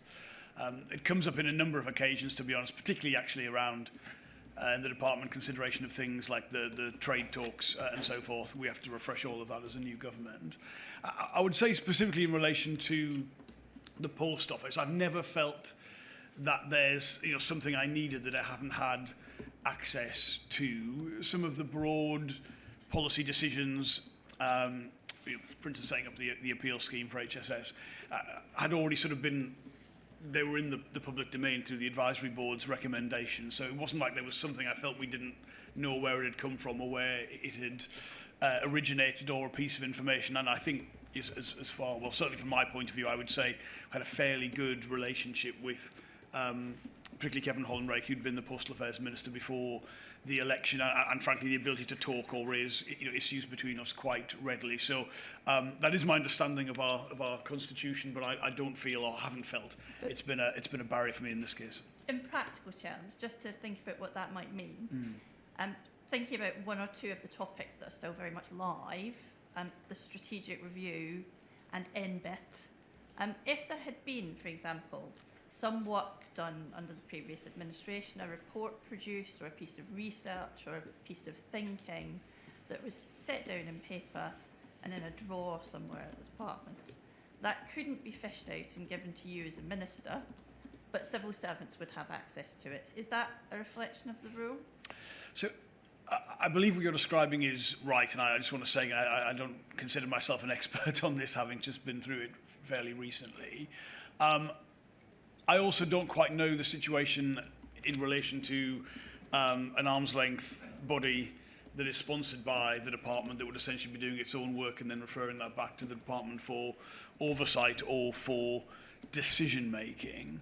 But again, I would say I don't feel that there's sort of anything that I'm aware of that has happened or would be beneficial to know about that I haven't had access to. And when I have said in exchanges in Parliament, either in responses to questions from the oral statement or in departmental questions, some of the things I've shared with you this morning about the direction of travel I want to see the post office in, I've felt there's broadly a degree of consensus between the benches on that future direction, though I haven't had a sort of specific conversation with the former government about what they were thinking in terms of the future of the post office. Thank you, Minister. The second topic I want to talk about is Mr. Steen raised the issue of families and compensation. Now, are you aware of an organisation called Lost Chances? I don't think I am aware of that, no, sorry. So there's an organisation called Lost Chances for Sub-Postmaster Children who represent the children of sub-postmasters who suffered as a result of the scandal. And were you aware that they had met with Paul Patson of Fujitsu on the 9th of August of this year? No, I'm not aware of that meeting, sorry. And since that date, Budget solicitors have been chasing for Lost Chances, chasing Fujitsu for follow-up on that action. Have you had any conversation or contact with Fujitsu since that date in early August to discuss precisely that issue? No, I haven't had that, but I'm pleased, first of all, that that conversation has happened, though frustrated to hear it obviously hasn't resulted in the follow-up that people would have wanted from that. And I'd be very happy to be, as a government, as a department, a sort of party to those conversations if that is deemed to be helpful going forward into the future. And I think, similar to the exchange we had earlier about possible options for redress in future, this is obviously an element of those, though I wouldn't necessarily limit the conversations with Fujitsu just to that, but I can see why this would be an area of particular and appropriate interest. Thank you. We have no further questions. Mr. Reynolds, before you finish, can I just ask you this? I have heard evidence from some witnesses which suggests that, in effect, the post office cannot be rescued. Those are my words, not their words, but that's what it amounts to at the extreme end, all right? You have expressed quite firmly to me this morning at the beginning of your evidence that despite all the things that have happened, the post office should be preserved. So what I'd like, if it's possible for you to do, is to just give me the 2, 3, 4, whatever they are, bullet points, which lead, I take it, your government and you personally to think that it's worth preserving the post office. Yeah, so that's an incredibly thoughtful question. I would say, despite the scale of what went wrong here, and it was very, very large indeed. I mean, people who recognise me, if they recognise me as a cabinet minister in the street, this will be one of the things they bring up, that's on their minds, wanting to know what the progress is, what the pace of redress is, and so forth.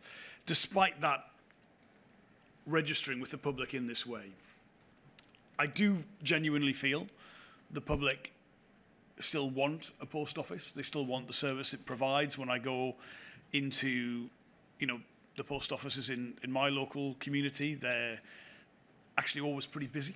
I think, as I say, the regret is that I don't think postmasters are earning appropriate remuneration from that level of business taking place. And frankly, when it comes to new initiatives like banking hubs, I think the post office has been, and in every case actually has been, the natural partner picked to run that in a local community. I think there is, fundamentally, a need for something, whatever you call it, whatever the future is, that is the post office on the high street, providing the kind of services that it currently does, and potentially some new things in the future. I think big public policy questions like the future of cash in our society and the closure of high street banking in many communities. I think the post office is part of the answer to those other wider public policy concerns, and I do foresee potentially in future services that aren't currently delivered by the post office, the post office being a potential vehicle for delivering them in that way. But I think the future is definitely one that has, to be frank, a significantly smaller centre, and is based much more around power, authority, and governance being provided to postmasters on the front line, really a central organisation serving those people in a way I don't think that's been the relationship leading into this scandal in particular.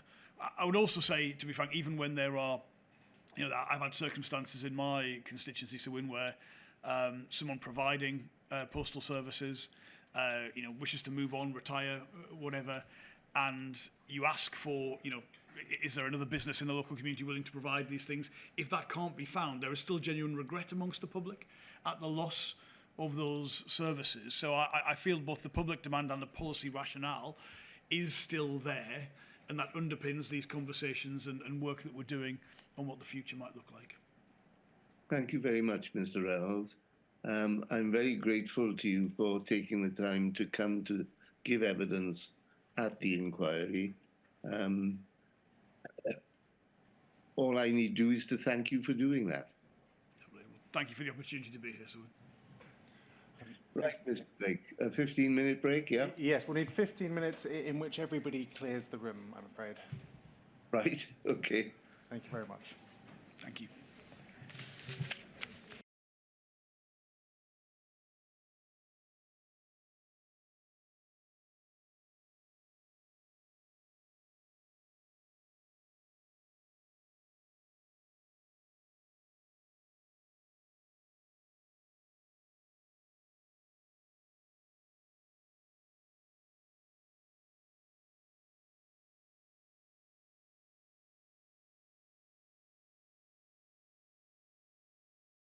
Good afternoon, Ms. Badenoch. My name is Jason Beer and I ask questions on behalf of the inquiry. Can you give us your full name, please? My full name is Kemi Badenoch. Thank you. You've provided kindly 2 witness statements to the inquiry.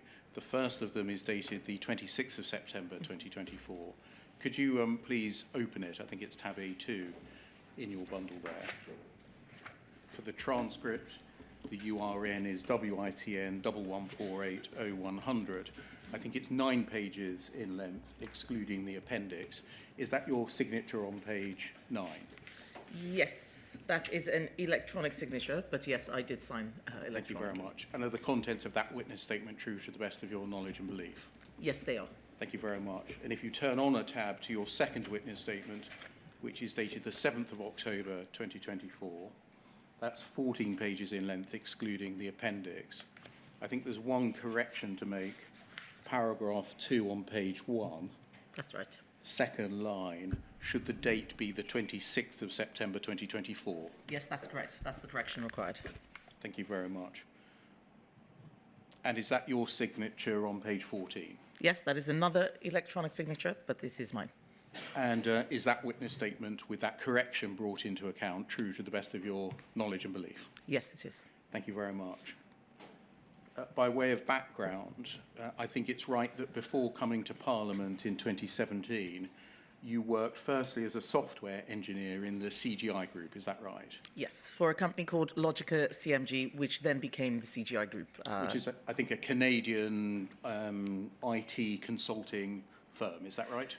Not when I was there, but yes, I believe that is what it is now. You then worked as a systems analyst, I think, at RBS, yes. Is that right? The retail and commercial bank. And then I think you moved to be an associate director at Coutts, the private bank and wealth management firm, is that right? Yes, that is correct. And then finally, before Parliament, you worked as the digital director at the Spectator magazine, is that right? Yes, that is correct. Thank you. You became an MP, the member for Saffron Walden, as that constituency was then described, in 2017, and I think you remained on the back benches until July 2019, is that right? Yes, that is correct. In July 2019, you took up the position of Parliamentary under Secretary of State for Education. Yes. And then from February 2020 until the 15th of September 2021, you were the Exchequer Secretary to the Treasury. Yes, I was. And that was when Mr. Johnson was Prime Minister and Mr. Sunak was Chancellor. Yes, that's right.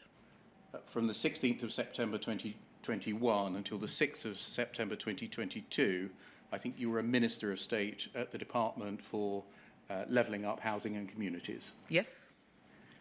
You were the Secretary of State for International Trade and indeed the President of the Board of Trade between the 6th of September 2022 and the 7th of February 2023. Yes, I was. And then, most relevantly for us, from the 7th of February 2023 until the 5th of July 2024, you were Secretary of State for Business and Trade. That is correct, yes. And so it's that 17-month period, February 23 until July 24, that we're most interested in, you understand? Yes, thank you. And then I ought to record in the evidence that after the 5th of July 2024, you've been a member of His Majesty's opposition, more recently leader of the Conservative Party and therefore leader of the opposition. That's right. Could I turn back to the beginning then of the relevant period, February 2023? Mm-hmm. I think you tell us in your witness statement that you received an introductory briefing concerning the Post Office on the 21st of February 2023, is that right? Yes. And so that was about 2 weeks into your time as Secretary of State? Yes. What was your state of understanding about the issues concerning the Post Office, and in particular the Horizon scandal, before you took up your role as Secretary of State in February 2023? No more than a lay MP. So I was aware that there had been an issue with the Horizon system, and I was also vaguely aware about the outcome of the court case, which was that an injustice had occurred and a lot of postmasters required redress. But the full detail of what had gone wrong with Horizon and what the postmasters had endured, I was not familiar with. And so the previous ministerial and similar appointments you had held hadn't brought you into contact with the Post Office or the scandal in any substantial way? Not that I recall, no. Thank you. And so the Common Issues Judgment, the Horizon Issues Judgment, the settlement of the group litigation, the overturning of convictions by the Court of Appeal in April 2021, the overturned conviction scheme, the Horizon shortfall scheme, and the GLO compensation scheme, all of the things that you were told about in that briefing of February 2023, they were essentially news to you, is that right? In the sense that the detail of what they were was provided.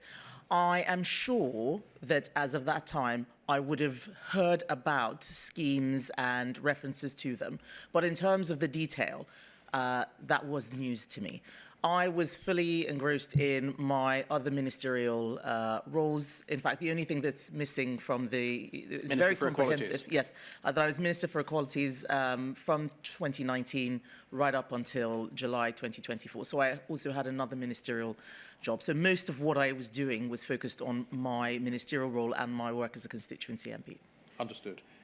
Can we look at the briefing, please? It will come up on the screen. Bays 301061.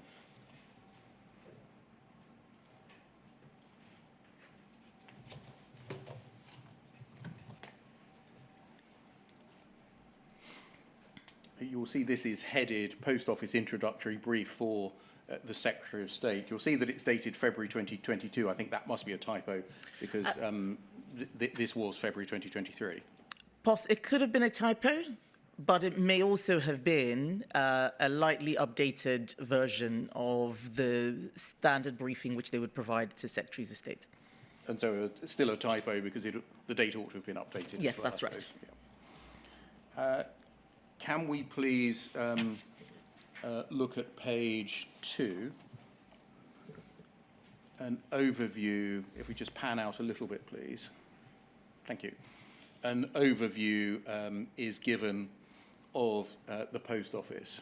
You'll see, for example, on the last bullet point, it gives some dates, or a date of January 2023. So it is updated, perhaps even lightly.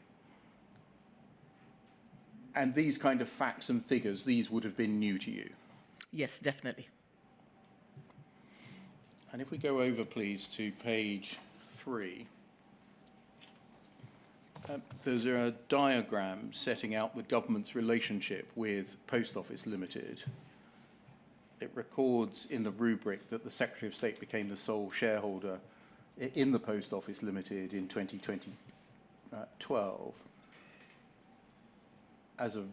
by virtue of the Postal Services Act 2011.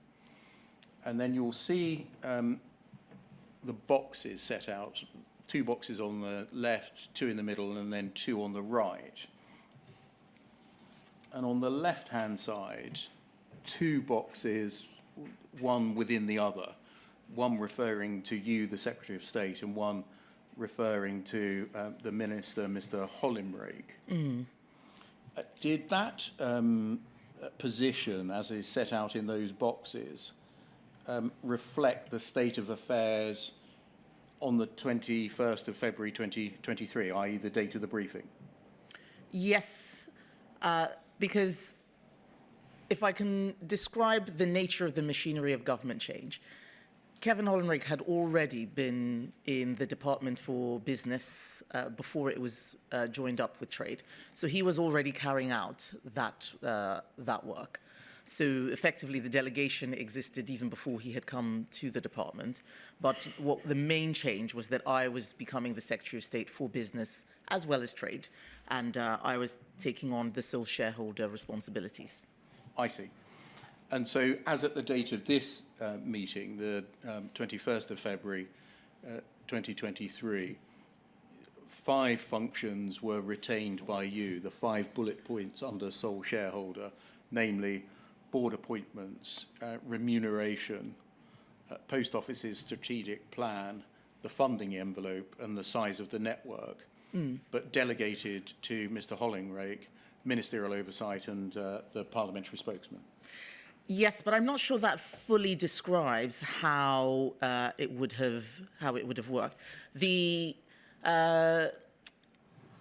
5 items which are listed as my responsibilities, Kevin would have also been working on them as well. So the delegation works in the sense that both ministers are aware of everything that's happening. He tends to, the junior minister looks at the detail, and I serve as an escalation point, usually given updates and decision-making capacity after he has provided advice to me based on what he thinks should happen. That was the main nature of the role delegation and responsibilities.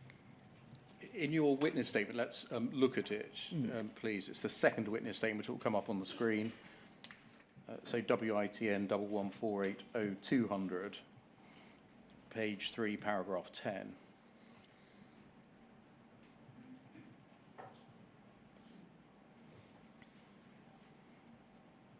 Thank you. You say 2 days later, on the 23rd of February, so that's after the meeting we've just looked at, 2023, I had another meeting with David Bickerton, at which it was suggested that Post Office business should be delegated to the Minister, Kevin Hollingbrake. It was entirely normal at Secretary of State to delegate aspects of my large portfolio to ministers. And then you referenced a list of your ministerial responsibilities, which was indeed large. It seemed entirely sensible to delegate Post Office issues to Kevin Hollingbrake, given his interest in and grip of the issues, and the fact he was already doing this work as Minister within Bays prior to the creation of DBT and prior to your arrival as Secretary of State, which you've just essentially said. So do we take it correctly from that there was essentially a further delegation beyond that which was described in the 2 boxes which overlapped, with 5 bullet points in the first box and 2 bullet points in the second box? I think it would be more accurately described as a ways of working. So a more comprehensive restating of what sort of delegation I wanted to see. It was effectively the same sort of relationship that you would have had in any other ministerial department, where the junior ministers look after the detail. But this conversation, if I recall correctly, was just me restating my ways of working to David Bickerton and looking at just the sheer scale of what needed to be done, ensuring that we weren't dropping the ball on anything. Because as at this point, I was still carrying out all of my duties as Trade Secretary. So I was effectively taking on the work of two departments. And I was quite concerned about how much needed to be done on the Post Office. And I wanted to make it clear that Kevin had authority and they shouldn't wait for everything to come to the Secretary of State. That's one of the things that does tend to happen, where even when a junior minister has opined on things, people wait for the Secretary of State, and that ends up slowing things down. So it was a restating of how I saw the delegation working. This paragraph here refers to the delegation of post office business or the delegation of post office issues to Kevin Hollinrake in the second and about the seventh line. Was that delineated in any way, i.e. which things you were formally delegating to him? I don't believe so, because I was still the official decision maker. So delegating, from my perspective, apart from the parliamentary work, carrying out oral statements and so on, was the day-to-day work on the Post Office, meeting people, so the meetings, going to the board meetings, for example, talking to the staff within the Department of Business and Trade. So the day-to-day ministerial work of the Post Office was for him to look after, and then the decision points would come to me. So you retained formal responsibility for decision-making. That wasn't delegated, but day-to-day business was. I would, well, yes, that is correct. So I retained formal responsibility for decision-making, but I also allowed him to make decisions and then let me know what he had wanted to do, and I would decide whether I needed to take a different option, which rarely happened. But I believe that all ministers should have the capacity to take decisions without constantly being micromanaged by the Secretary of State. So when decisions would come to me, it would often be because there might have been a difference between what Kevin wanted to do and official advice, and I would need to decide which way to go, or if he just wanted me to be aware of conversations that had occurred before he ended up making a particular decision. Thank you. Can we go back to the diagram, please, which was Bayes 301061.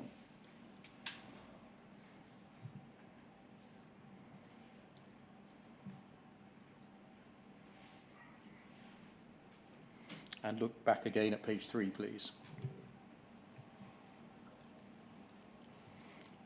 You see, after the Hollinrake box, I'm going to call it, there is a line up to Post Office Policy Team and a line down to UKGI Shareholder Representative. Yes, I do. And within the Post Office Policy Team box, the first bullet point is setting overall policy direction for Post Office. Did the DBT Post Office Policy Team have the responsibility for setting the overall policy direction for Post Office? Well, it depends on what you mean by policy versus what the officials mean when they've put that on the slide. Can you elaborate exactly when you say policy? How do you mean?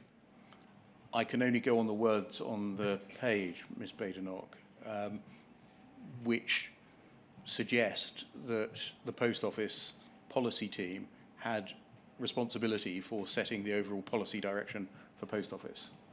So I don't think that is what they are referring to. Ministers decide policy, but the Post Office policy was decided long before Kevin and I had become ministers.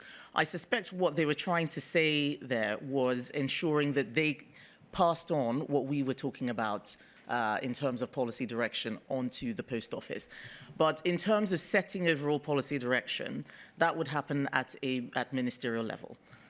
So that's one issue, responsibility for setting, and you say that rested with the politicians rather than the civil servants? Well, yes. I mean, the funding comes from the politicians. The nature of what the post office should or shouldn't be doing comes from politicians. But this is one of the things that's quite interesting about the post office itself as an entity. It's one of those organizations that's neither fish nor fowl. It's not fully public service. It's also commercial. As the sole shareholder, as ministers, we can't get involved in commercial decisions. We don't often have the detail and the expertise. This is just one of about 30 other arm's length management organizations which we're looking at. However, the policy teams do have the time to carry out that bit of work. And remember, policy teams also carry out the research which advises ministers on what the options are, and then we decide which direction to take. So I suspect this bullet point is trying to explain to me what the policy team does, rather than trying to define to outside observers how the post office is being managed. In the answer before last that you gave, you said that the policy team was, and I'm summarising here, more responsible for taking the decisions made by the politicians and passing them on or carrying them into effect. Yes. You'll see that there isn't an arrow coming out of the post office policy team box. And this isn't just me picking apart a diagram. I'm trying to actually understand, on behalf of the inquiry, what role the policy team had in setting the policy direction for the post office. If it was responsible for carrying into effect the will of ministers, how did it do that? Well, this was one of the things which UKGI, for example, was doing as the shareholders. And sorry to speak over you.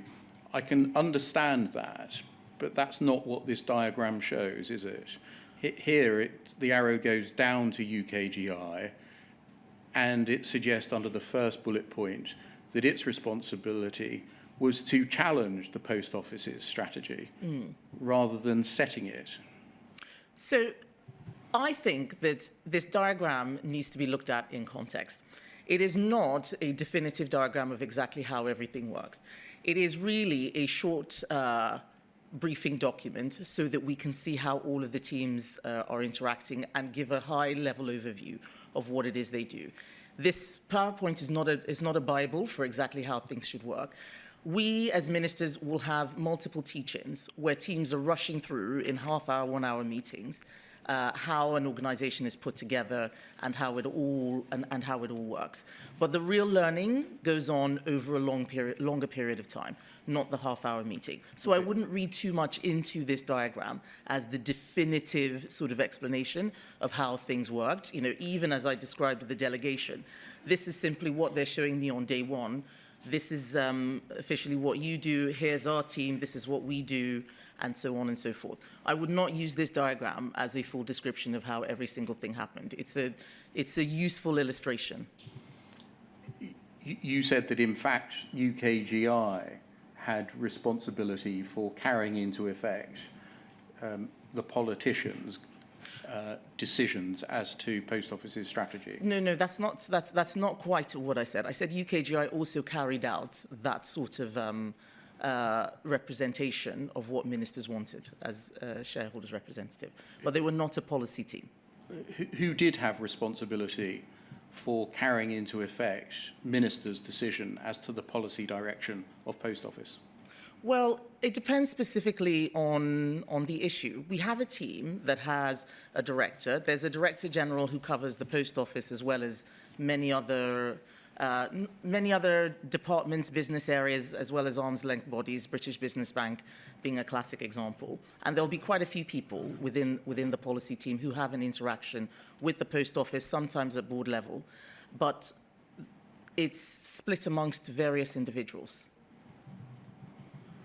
As between the post office policy team and UKGI, who had principal responsibility for for carrying into effect ministers' policy directions for post office? Well, again, it depends on what specifically it is we are talking about. So I'm essentially asking, did the government use its representative on the board as the primary means by which it sought to influence the policy direction for the Post Office? Well, quite often, the policy teams would also speak to the UKGI shareholder representative. So most of this day-to-day interaction was carried out by Minister Hollingrig. And I know that he was meeting our UKGI rep, Lorna, as well as our policy teams. So I saw them as being more integrated than perhaps the diagram would show. And I think that that's a natural expectation for the size of the organization. But in terms of setting policy, there were really just two things we were doing. One was trying to make sure that the Post Office did not fall over, looking to the future, the board representation, the future of the Post Office, and so on, and managing the issues that had come out of Horizon. And beyond that, there was very little new policy being created. So when we talk about policy, we're really talking about the day-to-day management of policy that has been set over a longer period of time. And this was something that worked together really well, broadly as a team, with Kevin leading. Thank you. That can come down. Can I turn to my second topic, which is compensation and redress? You tell us in your second witness statement, let's turn it up, it's page 11.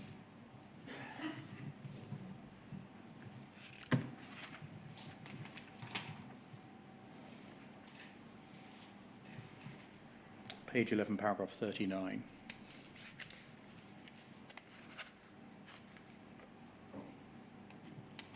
You say, right from my first briefing, I was concerned with the pace at which the compensation was being delivered. Kevin Hollingrig also told me that we should be going faster, and he needed some help from his Secretary of State to accelerate things. We had briefings on the issue with officials, and it was quite clear to me that we were allowing bureaucracy to get in the way of redress too much of the time. Kevin and I wanted to get the money out there, and we were always given a reason why we couldn't. For example, officials suggested we should wait until the end of the inquiry so that we knew precisely what to do. I was adamant that we could not wait that long, and we had to get the money out. I was particularly concerned that postmasters would die waiting for compensation. I remember saying in one meeting that I don't want any of that happening on my watch, and that we needed to get the redress out to people before it's too late. I wanted to know what we could do to get the payments out the door, and said we needed to do whatever we could to make it happen.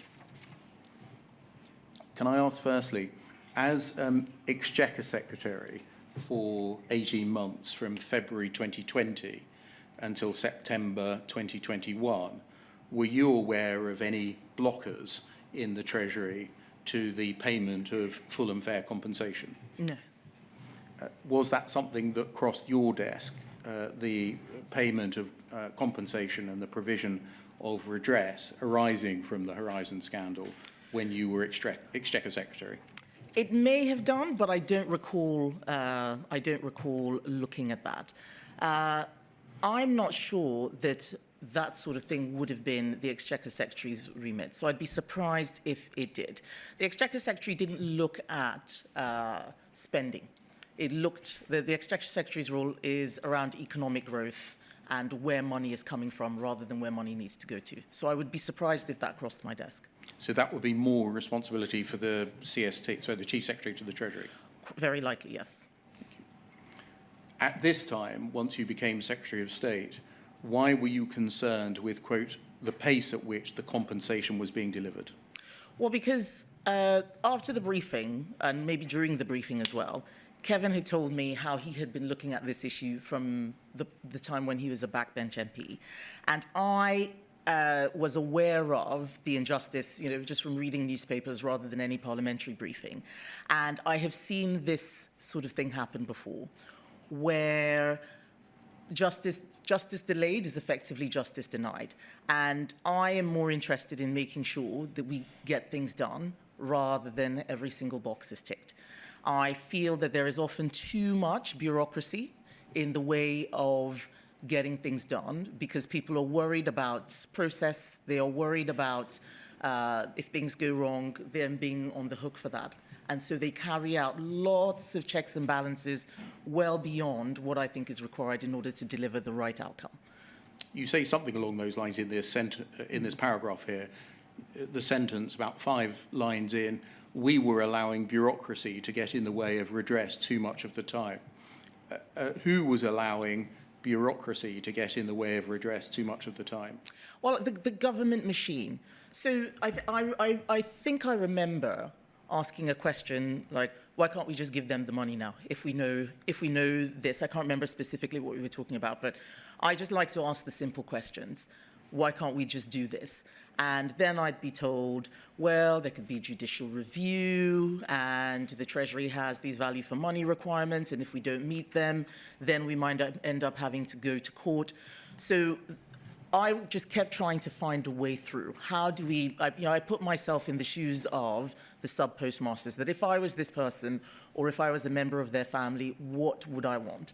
And in my view, what they would want is for the matter to be dealt with as quickly as possible and to be able to move on with their lives. And when I would have those sorts of conversations with officials, I would be told that, well, there's still an inquiry going on, and if you make a decision like this without going through all the checks and balances or without waiting for the inquiry to conclude, then you might have a problem later. But I thought that it was better to err on the side of ensuring that people got their compensation quickly, rather than making sure that we didn't get into any trouble for not doing it in the perfect way. Thank you.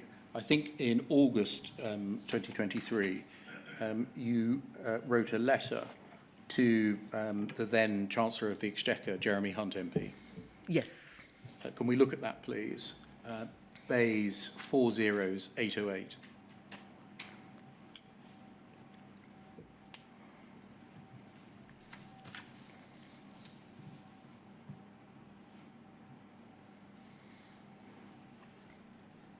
You'll see it's not fully dated, dated XX of August 2023, but I think we know from other evidence that the letter that issued was dated the 9th of August 2023. Okay. The cross-heading is accelerating post office horizon compensation. And broadly, Ms. Badenoch, was this letter in pursuance of your strategy to try and get compensation paid quickly? Yes, it was. And bearing in mind that this is now 5-6 months after the initial briefing, this letter is an expression of my frustration that things are still not happening. And when I ask officials shortly before I send this out, what do we need to do? They tell me that I need to write to the Chancellor. There's no other way of getting what I want in terms of delivering the compensation swiftly. So that's the reason why the letter is being written at this point. You say Kevin Hollinrake and I are both determined that postmasters affected by the Post Office Horizon scandal should get proper compensation, and they should get it as rapidly as possible. You then describe in the second paragraph the 3 sets of compensation schemes or arrangements that were then afoot. And in the third paragraph, you say, this scandal ruined many postmasters' lives. The longer compensation goes unpaid, the more criticism we shall face, including from the Williams inquiry. If we were to fail to compensate all the GLO members in time, we would face severe criticism for all sides. Kevin and I have therefore been looking at ways in which we could radically speed up the processes. We've already made interim payments of £163,000 to almost all postmasters whose convictions are overturned, and we undertake only limited scrutiny of GLO claims for certain heads of loss under £10,000 and HSS ones under £8,000. We're looking to extend these measures substantially in relation to the GLO, which has started to receive claims. Over the page, please. Some of the options we are considering would actually save money on the cost of lawyers or other advisors than they would cost in extra compensation. Others do have additional costs. In my view, these will be well worthwhile in the light of the non-financial benefits of accelerating the schemes. In in particular, I would like us to be able to offer a £100,000 fixed payment to every claimant who applies to the GLO scheme. I recognise that announcing this will create significant pressure to offer the same for HSS claimants, which we should consider separately, but I believe it's the right route forward for the GLO scheme. Such radical action would offer great advantages in terms of the speed of the process. The DBT accounting officer has expressed some concerns about value for money given the repercussive risk and raised the potential need for a direction for this idea. I welcome your views on the best approach, being mindful of value for money considerations, and whether you agree that we should pursue this. And then there's a passage I needn't read. So it appears from this letter that by this time you and Mr. Hollingrake were fully engaged into the need for urgent compensation to be paid to GLO members. Yes. And this is essentially a joint letter. Is that right, from you and Mr. Hollingrake? Well, it's my letter, but Yes. we both agreed that this was the best way forward. He had come to me on one or two occasions saying that he was having trouble getting through to the Treasury, and also separately getting officials to agree. So the reference to the DBT accounting officer is our permanent secretary, and he asked for my help, and I said I will go to the Chancellor myself and ask for this money and try and cut through the bureaucracy. And so this is an escalation from him to you, essentially? Yes, and this was my response to the escalation. And a similar escalation in the sense that you're writing directly to the Chancellor of the Exchequer? That's right. Do you think you should have assumed this level of engagement immediately after your appointment in February 2023 or shortly thereafter? No, I would not have known enough to have carried out this level of escalation. This is coming after multiple attempts, which I can't recall the full detail of trying to get compensation out, move quickly. So this letter is happening after a period of frustration that things still aren't happening. And I also remember a conversation where I was, advised to wait until the inquiry. This is the point I was referencing in the witness statement. And I am not one of life's natural bureaucrats. My view is that we just need to get things done, because if you don't, more problems will arise. And what I was seeing as I observed the way the department and the post office were carrying on was that we would just never get to the end of it. And I wanted to start seeing things happening. I had my own personal objective of making sure that we did right by the postmasters and we showed that we were delivering on the scheme as promised after the court case, and that we were just being seen to do the right thing. Being seen to do the right thing, in my view, is just as important as doing the right thing. Making explanations and excuses for why things take so long shouldn't go on beyond a few weeks or months. And that was my attempt to short-circuit the process and create options. So this was not a solution that we had got advice from. It was something that Kevin himself had recommended. So why don't we try this and see how far we get? But presumably doing the right thing is actually more important than being seen to do the right thing. Both of them are important. Doing the right thing when no one knows that you're doing it often creates different problems elsewhere. So as a politician, it is not enough to do the right thing. It's also important to be seen to be doing the right thing. Perception matters too. Otherwise, you lose trust. In paragraph 47 of your witness statement, there's no need to turn it up. You say, Kevin and I agreed that we should prioritise getting money out of the door, even if this risked paying more than was due. Was that the approach that you were advocating, that speed should triumph accuracy? Yes. Can we look at the Chancellor's reply the same month, Bayes 40705?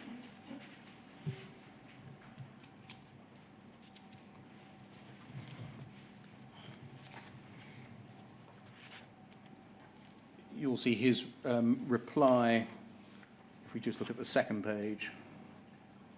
scroll down. You'll see it.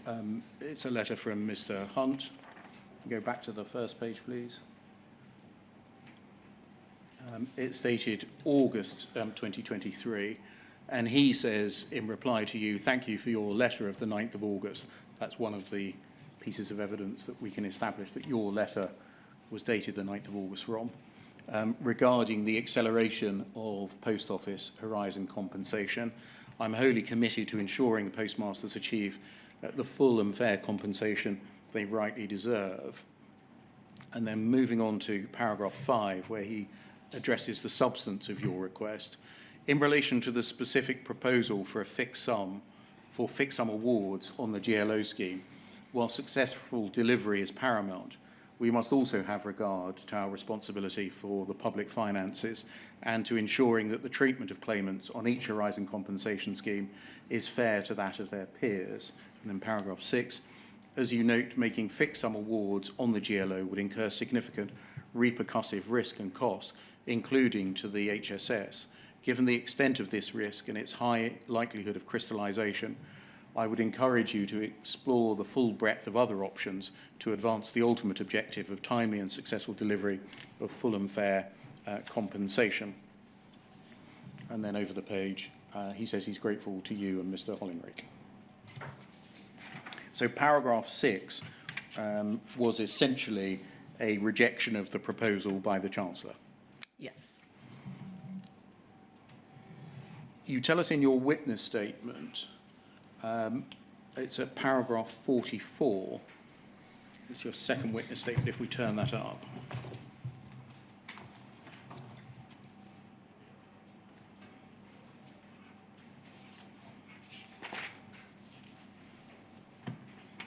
It's page 13.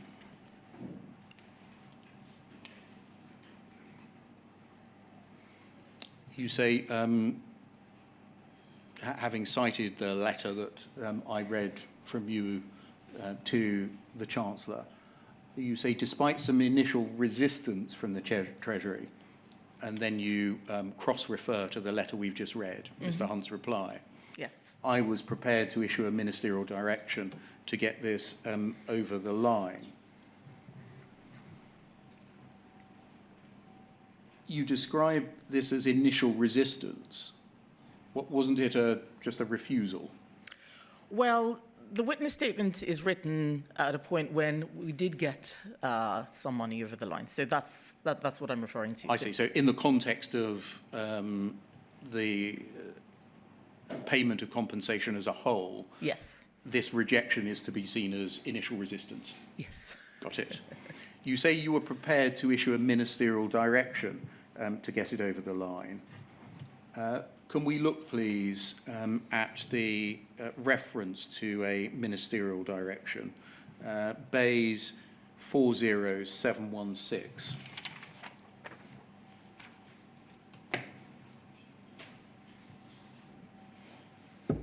And it's page 23.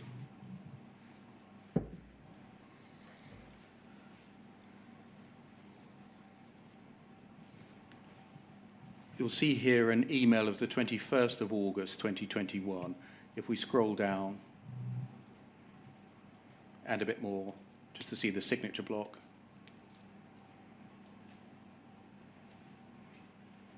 I think Rose was one of your private secretaries, or That's in fact the private secretary, is that right? If we scroll up, please. Do you have the reference in the pack for the hard copy that I could look at? Yes, B28.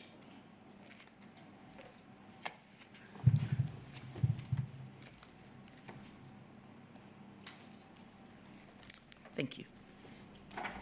And it would be page in the bottom right-hand corner, 23.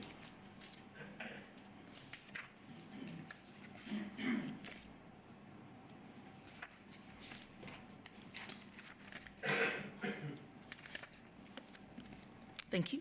And you'll see that this is the first email in the chain. It's the originating email. Your private secretary says that she had a meeting this morning with you, which touched on, amongst other things, one, Horizon, in particular, the ongoing work to speed up compensation for the GLO postmasters. The Secretary of State was particularly concerned about the pace at which compensation schemes are being delivered and is keen to ensure we're doing all we can to speed things up. Conscious that Minister Hollingrig and the Permanent Secretary have been very much gripping this, my sense is we need a couple of paragraphs to bring Secretary of State up to speed on the following. And then if we just look to the the first bullet point, but the sub-bullet point, it's worth noting that the Secretary of State is supportive of the £100,000 flat offer to GLO postmasters and is content to provide a ministerial direction to get to see this get over the line. As such, it will be good if the update focuses on how we can deliver this proposal. I think that's the cross-reference you make in your witness statement to a willingness to provide a ministerial direction to get it over the line. Yes. Is that right? Can you explain the circumstances in which a ministerial direction may be given? I think this is best seen in the context of the question you asked me earlier about speed versus accuracy. So in government, we have to make sure that we're delivering value for money for the taxpayer. And there are some times when an amount that's being paid is not really value for money, but there are other considerations which a minister might think make that worthwhile. In this case, the ministerial direction, which I had wanted, was to overrule the value for money, because I was looking at a scenario where if you're a sub-postmaster, would you rather have compensation that might be £10,000 more or £10,000 less than what you would have done versus passing away and your family not getting the money or you not getting the money? And in my view, the worst risk was someone not getting money at all, rather than them not getting the exact amount of money right down to the penny. That does not meet value for money considerations because the government will be worried about overpaying. And I felt that given the context, given how long this had been taken, it was better that we overpay, if that's the worst case scenario, but make sure people get their money quickly, than wait till we derive the perfect amount and they are not there to receive the money at all. Would such a direction overrule or resolve all of the objections from the Treasury? So this is where ministerial directions can be funny.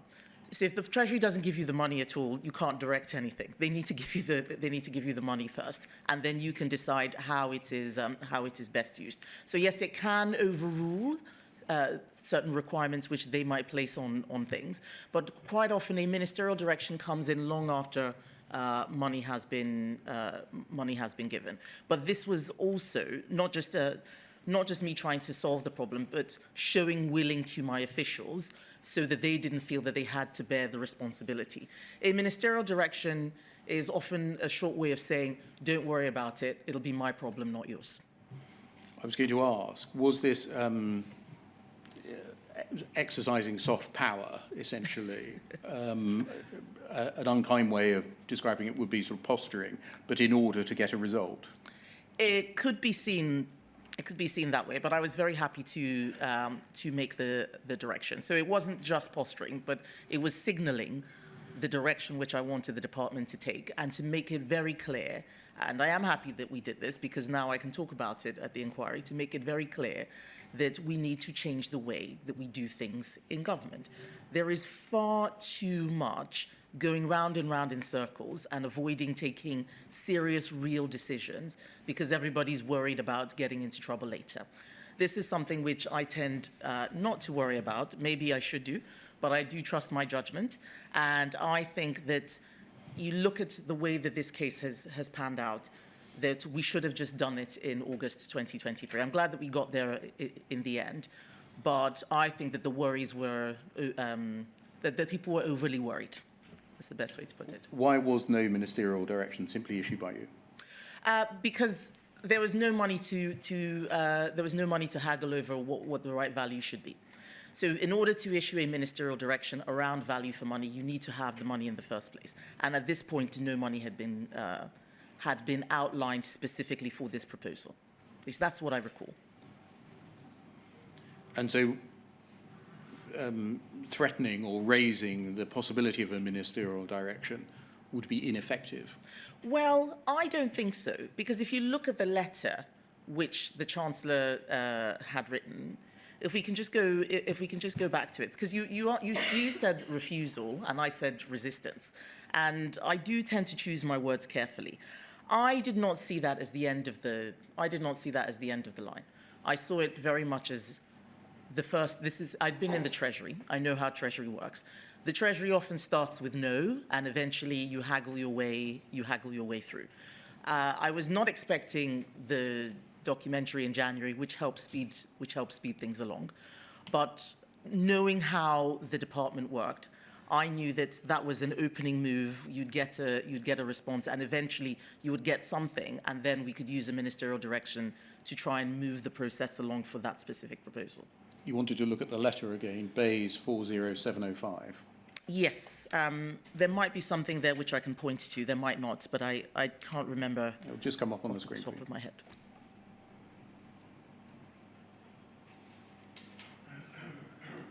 If there is, it will be in paragraphs 5 and 6. Okay.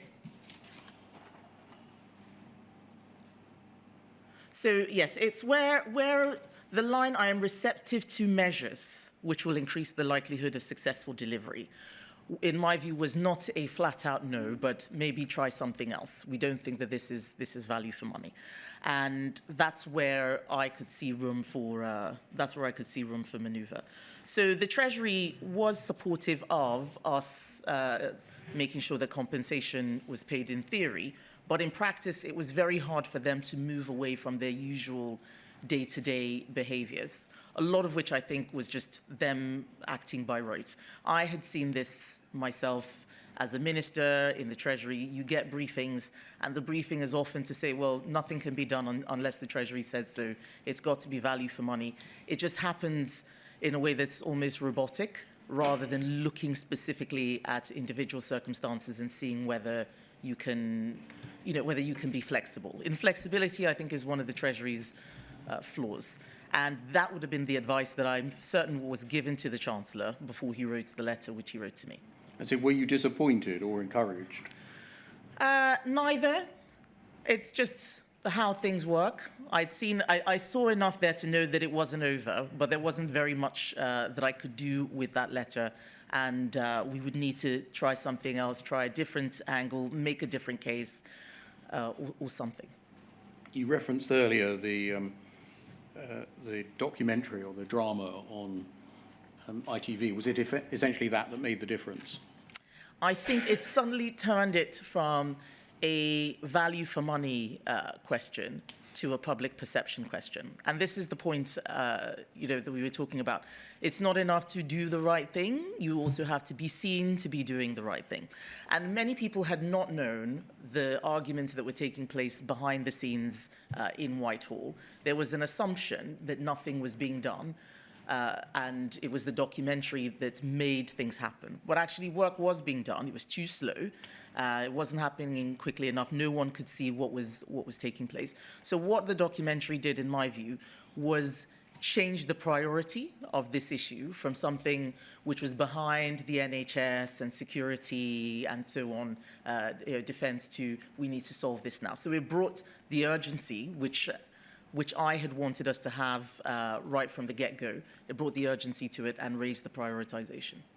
It's a bit disappointing, really, isn't it, if you step back, that it takes 3 or 4 nights on ITV whilst we're all at home. It's extremely disappointing. In the new year.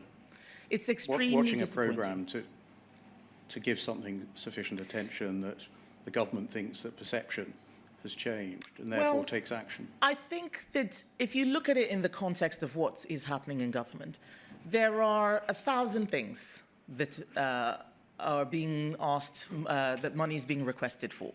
And I think after a while, the decision makers or the analysts become very dispassionate. They're not looking at it the way a politician might be looking at it or the way a member of the public might be looking at it, which is what's the human story here, who's being impacted.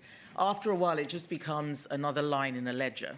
And, well, if we take money away from schools, if we give money to this, that's money that's going to go away from schools. It is not irrational, but it has to change. It is not helpful either. And I think that the way we go about doing things, making sure that every single box is ticked and there's value for money and following all of the rules and regulations which we've put in place, we actually make things more expensive in the long run. That we end up paying out more than we would do if we just brought in common sense. There is an absence of common sense in a lot of Whitehall because people are afraid to trust themselves and trust their judgment, follow principles and do the right thing. People want legal cover. They want to do things in a way that they can show a court or a lawyer that, well, I followed the rules and I didn't do anything wrong. And that might work in a very simple system, but government is now too complex. The problems we're trying to resolve are far too complex, and I don't think that works anymore. We need to simplify quite a few things. So on the absence of common sense in Whitehall, might we take our lunch break? Certainly, Mr. Beer. Yeah. When shall we resume? 2 p.m., please. Right. Thank you very much. Thank you.